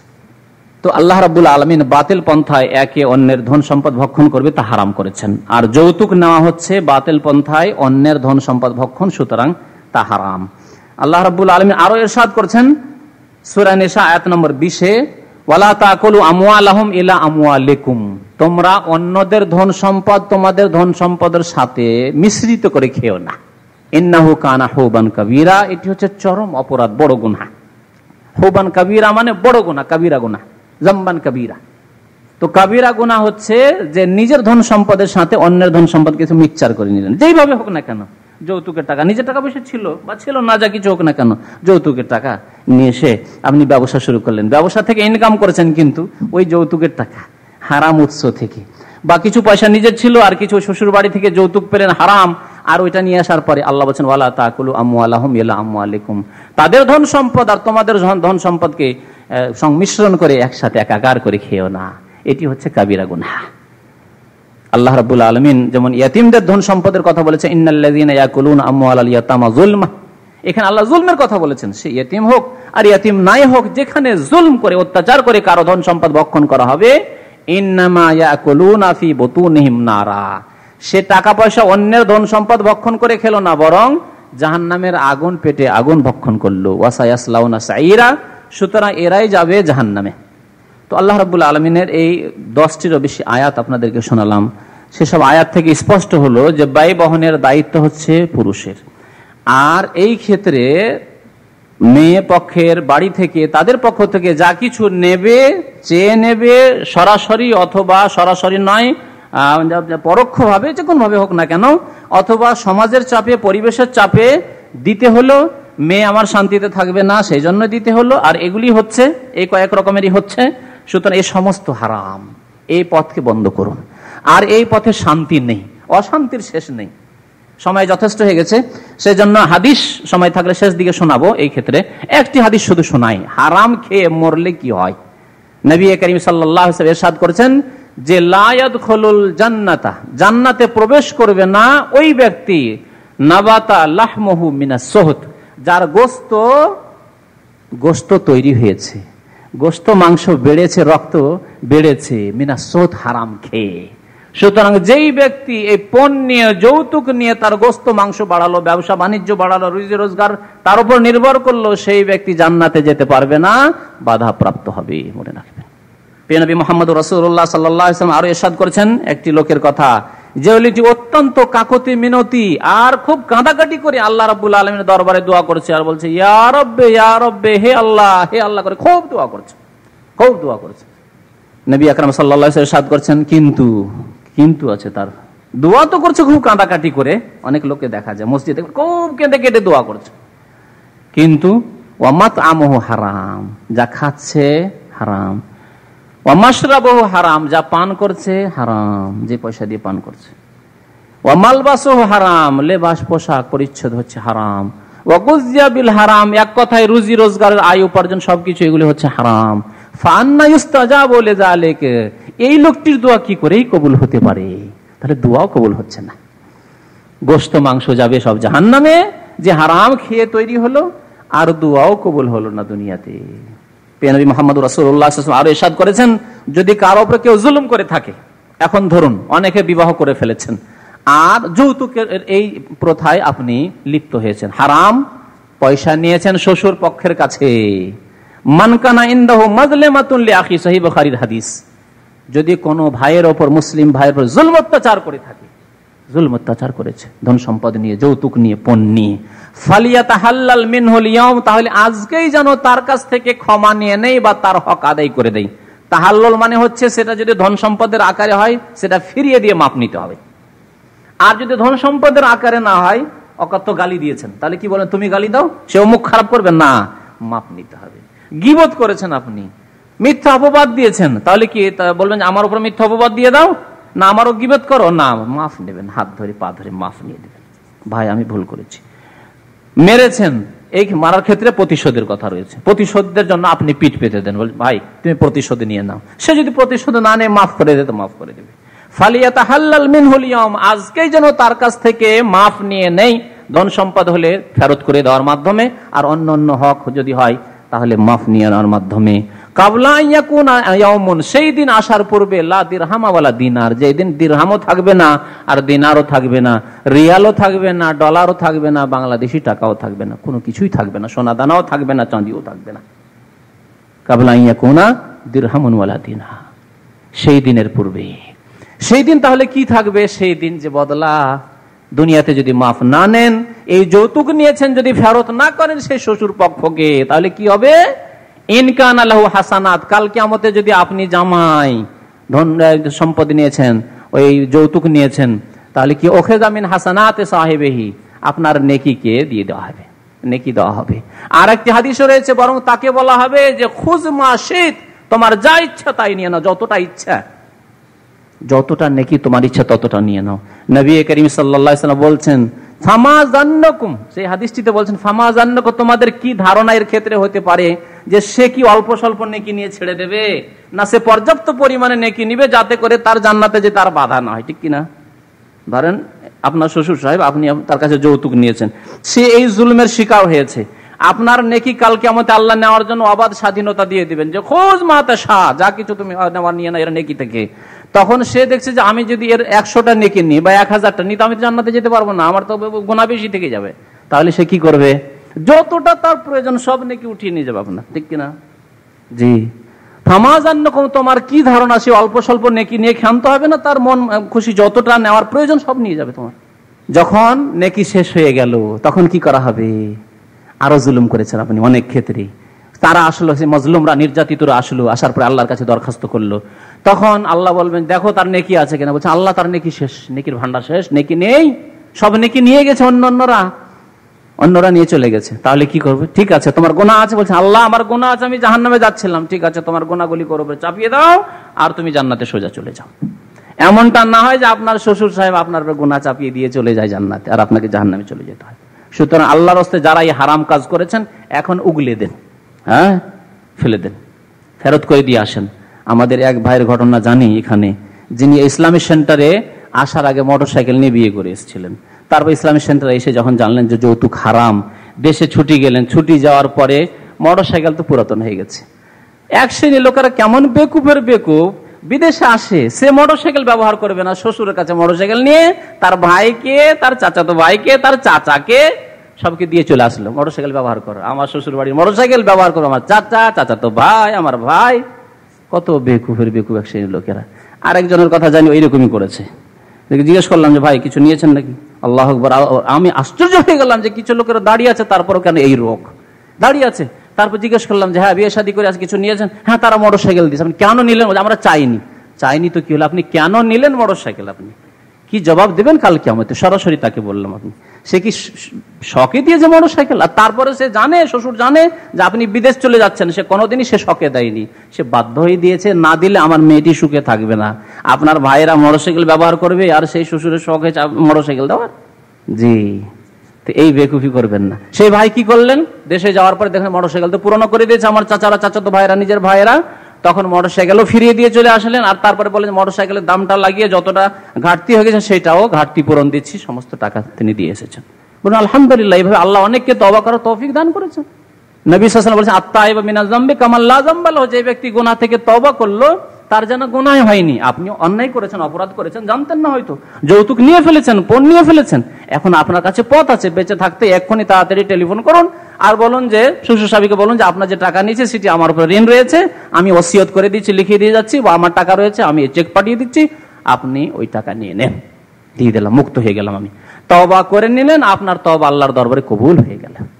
ফালিয়াতাহাল্লাল মিনহুল ইয়াউম, আজকেই তার কাছ থেকে ক্ষমা নিয়ে নিক, তার টাকা পয়সা ফেরত করে দিক, কিয়ামত আসার পূর্বেই, মরণ আসার পূর্বেই, যেদিন দিরহাম থাকবে না, যেদিন দিনার থাকবে না, টাকা পয়সা কিছু থাকবে না। সুতরাং এই তওবার পথ খোলা রয়েছে। আল্লাহ রাব্বুল আলামিন আমাদেরকে তওবা করার জন্য তৌফিক দান করেন। শেষখানে আর কয়েকটি কথা বলবো যে এই যৌতুকের কুপ্রভাব কি। যৌতুকের কুপ্রভাব বাস্তব সম্পর্কে চিন্তা করতে শিখুন যে যৌতুকের কারণে মুসলিম সমাজে কি আগুন জ্বলছে দাও দাও করে। যৌতুকের কারণে যা হয়েছে তা হচ্ছে আল্লাহ যে তাকদীর মানুষের ভাগ্য নির্ধারিত করেছেন তার উপর অসন্তুষ্টি দেখা যাচ্ছে। কথাটি ভালো করে বুঝলে ব্যাখ্যার প্রয়োজন রয়েছে। কেমন করে আল্লাহর তকদির যা নির্ধারিত তকদির তার উপর অসন্তুষ্টি, আর এটি কি জানেন? আল্লাহ যে তকদির আপনাকে আমাকে দিয়েছেন এর উপর যদি কি অসন্তুষ্টি প্রকাশ করে, আল্লাহ তুমি আমাকে এরকম করলে আল্লাহ, তাহলে এর নাম কি জানেন? কুফর। এটি হচ্ছে বড় কুফর। তারপরে মুসলমান থাকে না। তকদিরের প্রতি ইমানের অন্তর্ভুক্ত হচ্ছে যে তকদির ভালো হোক আর মন্দ হোক কি করতে হবে? সন্তুষ্ট থাকতে হবে, এবং ভালো হলে আল্লাহর শুকরিয়া আদায় করতে হবে, আর যদি খারাপ হয় তকদির তাহলে কি করতে হবে? ধৈর্য ধারণ করতে হবে। অসন্তুষ্টি প্রকাশ এই যৌতুকের মাধ্যমে কেমন করে হয়? যার ঘরে মেয়ে হলো, দুটি তিনটি মেয়ে আছে, আর প্রথম মেয়ে বিয়ে দিতে গিয়ে 2 লাখ টাকা না দিলে আর বিয়ে হচ্ছে না, তখন সে আল্লাহ তুমি আমাকে আল্লাহ 3টি মেয়ে দিয়েছো, 4টি মেয়ে দিয়েছো, একটি মেয়ে বিয়ে দিতে হিমশিম খাচ্ছি, জমি বিক্রি করছি, আর দ্বিতীয় মেয়ে বিয়ে দেওয়ার সময় মনে হয় ভিটে মাটি বিক্রি করতে হবে। আল্লাহ তুমি আমাকে মেয়ে দিয়েছো, আল্লাহ আমি কি করে এই দায়িত্ব পালন করি? আমি তকদিরের উপর অসন্তুষ্টি নয়। এই যৌতুক যদি না থাকতো তাহলে 10টি 20টি মেয়ে হলো এই তকদিরের উপর অসন্তুষ্টি আসতো না। তাহলে এই যৌতুকের কুপ্রথার কারণে আর কুসংস্কার এই হারাম প্রথার কারণে তকদিরের উপর এক শ্রেণীর মুসলিমরা অসন্তুষ্ট হতে চলেছে, যেটি হচ্ছে কুফর। আর কেউ চায় না আজকাল মেয়ে, এই জন্যই একটির পরে 2টি মেয়ে হলে মুখ কালো, ওই জাহিলিয়াতের যুগের মতো। বাস্তব সত্য নয়? অধিকাংশ মানুষের 1000-এ 1টি পাওয়া মুশকিল এইরকম আল্লাহ আল্লাহ লোক, যে মেয়ে হইলো আলহামদুলিল্লাহ, ছেলে হইলো আলহামদুলিল্লাহ। ছেলে হইলে বন্ধু বান্ধব মিষ্টি খাওয়াচ্ছে, আর মেয়ে হইলে গোপনে রেখে দিচ্ছে। এ হচ্ছে এক শ্রেণীর লোকদের অবস্থা। আরো এক শ্রেণীর লোকের কথা জানি, এরকম ঘটনা ঘটেছে যে পরপর 3টি 4টি মেয়ে হওয়ার কারণে সেই স্ত্রীকে তালাক দিয়েছে। মনে হচ্ছে স্ত্রীর কাছে তার নিজের ফ্যাক্টরি আছে, আর সেই ফ্যাক্টরিতে শুধু মেয়ে নিয়ে আসে, ছেলে নিয়ে আসে না। আরে বাবা, তোমারও তো ফ্যাক্টরি আছে, তোমার ফ্যাক্টরি থেকে বের করো। তোমার ফ্যাক্টরি তো আগে, তোমার ফ্যাক্টরি থেকে ছেলে কেন বের করতে পারো না? ও বেচারি কি করবে, মিসকিন মহিলা। হ্যাঁ, যেমন তোমার এখতিয়ারে নেই, তারও এখতিয়ারে নেই। তুমি নিজে অবশ, তুমি সেখানে কিছুই করতে পারছো না, অপারগ, আর তাকে মনে করছে যে তার ফ্যাক্টরি এসেছে, কেন 3টা 4টা মেয়ে পয়দা করলো? তওবা করা উচিত। দ্বিতীয় কুপ্রভাব এই আপনার যৌতুকের, তা হচ্ছে যে যৌতুকের কারণে ব্যাপক হারে উপমহাদেশে, ভারত, বাংলাদেশ, পাকিস্তান এসব দেশে আত্মহত্যা দেখা যাচ্ছে। আত্মহত্যা নিজেরা মেয়েরা করছে। 1988 ঘটনা, একটা পত্রিকা এসেছিল, 1988 ঘটনা। ভারতের উত্তরপ্রদেশের কোন এক শহরে 3 বোন ছিল, যৌতুকের কারণে তাদের বিয়ে হচ্ছিল না। সেজন্য 3 বোন যুক্তি করলো যে আর আমরা জীবন রাখবো না। একসাথে ঘরে ঢুকে ফ্যান যে রয়েছে, ফ্যানে 3 জন একসাথে ঝুলে ফাঁসি দিয়েছে, এবং তারা একটা চিঠি লিখে দিয়ে গেছে যে আমরা আত্মহত্যা করলাম, আর এই জীবন আমরা রাখতে চাই না, পৃথিবীর মুখ দেখতে চাই না, এই সমাজের মুখ দেখতে চাই না, যেই সমাজ আমাদের বিবাহের ব্যবস্থা দিতে পারে না, সুতরাং আমরা এই সমাজে থাকতে চাই না। সমাজ মেয়ে চাই না, সমাজ ধন চাই, সম্পদ চাই, টাকা চাই। আমার বাবার কাছে টাকা নেই, তাই আমরা আত্মহত্যা করলাম। বুঝতে পারছেন? এইরকম কত ঘটনা ঘটছে। আর যেটা আরেকটি দিক বললাম, যে শ্বশুর শাশুড়ি মেরে দিচ্ছে, গলা টিপে বা আগুন লাগিয়ে, তারপরে ওই জামাই মেরে দিচ্ছে স্ত্রীকে, এই জন্য যে তুমি কিছু নিয়ে আসতে পারলে না, এগুলি তো ঘটতেই আছে। তো এই আত্মহত্যার ঘটনা ব্যাপক আকার ধারণ করেছে মুসলিম অমুসলিম সমাজে এই যৌতুকের কারণে। যৌতুকের কুপ্রভাব হচ্ছে হারাম খাওয়া ব্যাপক হারে ছড়িয়ে পড়েছে। আজকাল অধিকাংশ মানুষ যৌতুক ছাড়া বিয়ে করে না, তাহলে তার রুজিতে হারাম ঢুকে পড়লো। যতই চাকরি করেন, যতই মেহনতের কাজ করেন, যতই হালাল রুজি আপনি নিয়ে আসেন, আর যতই জাকাত দিতে থাকেন, ওই যে যৌতুকের টাকা তো ঢুকে আছে আপনার টাকা পয়সায়, সুতরাং হারাম খেতেই আছেন আপনি। অধিকাংশ মানুষ বিয়ে শাদী করছে যৌতুক নিয়ে, আর অধিকাংশ মানুষের রুজি রেজিক হচ্ছে হারাম। আর এই হারামের ব্যাপকতার কারণে দোয়া কবুল হচ্ছে না মুসলিম সমাজের। আগেকাল শুনতাম যে দোয়া করেছেন আল্লাহর নেক বান্দা আলেম ওলামারা, আর দোয়া করার সাথে আমিন আমিন বলতে সাথে সাথে ইস্তিসকায় বৃষ্টি হয়েছে। আজকাল সপ্তাহকে সপ্তাহ, মাসকে মাস ইস্তিসকার নামাজ পড়ছে, দোয়া কবুল হয় না মুসলিম সমাজে। হারাম খাবে তো কোত্থেকে দোয়া কবুল হবে? যৌতুকের কুপ্রভাব 5 নম্বর হচ্ছে কাফেরদের অন্ধ অনুকরণ এবং তাদের সাদৃশ্যতা অবলম্বন। আর এর শাস্তি জানেন, নবী করিম সাল্লাল্লাহু আলাইহি ওয়াসাল্লামের তিরমিজির হাদিস, মান তাশাব্বাহা বিকওমিন ফাহুয়া মিনহুম, যেই জাতির অন্ধ অনুকরণ করবে, সাদৃশ্যতা অবলম্বন করবে, সেই জাতি ওই জাতির অন্তর্ভুক্ত হবে। হিন্দুদের মধ্যে ছিল পণ প্রথা, যৌতুক প্রথা। পণ আর যৌতুক ছাড়া তাদের বিবাহ হতো না। মুসলিমরা এই কাজ শুরু করেছে। সুতরাং এইরকম মুসলিম যারা যৌতুক ছাড়া বিবাহ করে না, বিবাহ দেয় না ছেলেদের, তারা ওই হিন্দুদের অন্তর্ভুক্ত। নবী করিম সাল্লাল্লাহু আলাইহি ওয়াসাল্লামের এই হাদিসের আলোকে হিন্দু কাফেরদের অন্তর্ভুক্ত, ওই সব ফাসেক মুসলিম যারা হারাম খাবে এই যৌতুকের মাধ্যমে। যৌতুকের কুপ্রভাব 6 নম্বর হচ্ছে যে মেয়েদের বিবাহের ক্ষেত্রে বিলম্ব হচ্ছে। যৌতুকের পয়সা জমা করতেও পারছে না, মেয়ের বিবাহ দিতে পারছে না। বিয়ে আসছে, মেয়ে দেখে সবকিছুই ঠিক, কিন্তু যখন টাকা পয়সার কথা চুক্তি আসছে তখন এই টাকা পয়সা দিতে রাজি হতে পারছে না। নেই তো কোত্থেকে দেবে, দিতে রাজি হচ্ছে না। অথবা ধার্মিক আল্লাহকে ভয় করছে যে এই লানতের কাজ করব, এই ঘুষ দেব, দিচ্ছে না, তখন আর বিয়ে হচ্ছে না। শুধু যৌতুক দেবে না এই জন্য বহু জায়গায় বিবাহ হচ্ছে না। সবকিছুই ঠিক আছে, সৌন্দর্যতা ঠিক আছে, দিন, প্রথম কথা নবী সাল্লাল্লাহু আলাইহি ওয়াসাল্লাম দিন দেখতে বলেছেন, আগেই সেই হাদিস বলি, সব ঠিক আছে, তারপরেও বিবাহ এই জন্যই হচ্ছে না যে যৌতুক দিতে পারলো না। আর বিবাহ এরকম বিলম্ব হওয়ার কারণে আরেকটি যেটি কুপ্রভাব, সেটি হচ্ছে ব্যাপক হারে জিনা ছড়িয়ে পড়েছে। যখনই একটি মেয়ে 18 বছর পার করে 20 বছর হয়ে গেল, 22 বছর হয়ে গেল, 24-25 হয়ে গেল, স্বামীর মুখ দেখতে পেল না, এই জগৎ দেখতে পেল না, যে জগতের আল্লাহ একটা টান আকর্ষণ রেখেছেন, সে নারী হোক আর পুরুষ হোক, আল্লাহ রাব্বুল আলামিন আকর্ষণ রেখেছেন, তখনই পাপের পথ অবলম্বন করলো। আর উপায় নেই, তখন পাপের পথ অবলম্বন করলো। এইভাবে মুসলিম সমাজে ব্যাপক হারে জেনা ছড়িয়ে পড়ছে। আর আগের কালের মানুষদেরকে দেখতাম 14 বছর 15 বছরের মেয়েদের বিবাহ দিয়ে দিত, সেজন্য জেনার ঘটনা দেখা যেত না। আজকে ঘরে ঘরে জেনা, আফসোস, জেনা। নবী সাল্লাল্লাহু আলাইহি ওয়াসাল্লাম বলেছেন জেনা ব্যাপক আকার ধারণ করবে এই কারণে। দেখেন মেয়েদের বিবাহ দিচ্ছেন না, পড়ার নামে এমএ পাস করাবে, ইঞ্জিনিয়ার করবে, তো এই করবে সেই করবে, যার কারণে বিয়ে দিচ্ছে না। অথবা বিয়ে এই জন্য হচ্ছে না যে বেশিরভাগ বিয়ে হচ্ছে না যে যৌতুকের কারণে, যৌতুক দিতে পারছে না, বিয়ে হচ্ছে না। গ্রাম সমাজে বা যাদের কাছে পয়সা নেই তাদের ঘরের মেয়েদের এই জন্যই বিবাহ হচ্ছে না যে তারা যৌতুক দিতে পারছে না। যাই হোক, এর কারণে বিবাহে বিলম্ব হচ্ছে, আর বিবাহে বিলম্ব হওয়ার কারণে জেনা ব্যাপক হারে ছড়িয়ে পড়ছে। আল্লাহ রাব্বুল আলামিন আমাদেরকে সত্য কথা বুঝার যেন তৌফিক দান করেন, সত্য কথার প্রতি আমল করার তৌফিক দান করেন, কোরআন এবং হাদিসের প্রতি আমল করার তৌফিক দান করেন। আল্লাহ রাব্বুল আলামিন আমাদেরকে হালাল রিজিক খাওয়ার তৌফিক দান করেন, হালাল ভাবে জীবন যাপন করার তৌফিক দান করেন, হারাম থেকে বেঁচে থাকার যেন তৌফিক দান করেন। আমিন। ওয়া সাল্লাল্লাহু আলা নবিয়িনা মুহাম্মদ ওয়া আলা আলিহি ওয়া সাহবিহি আজমাইন।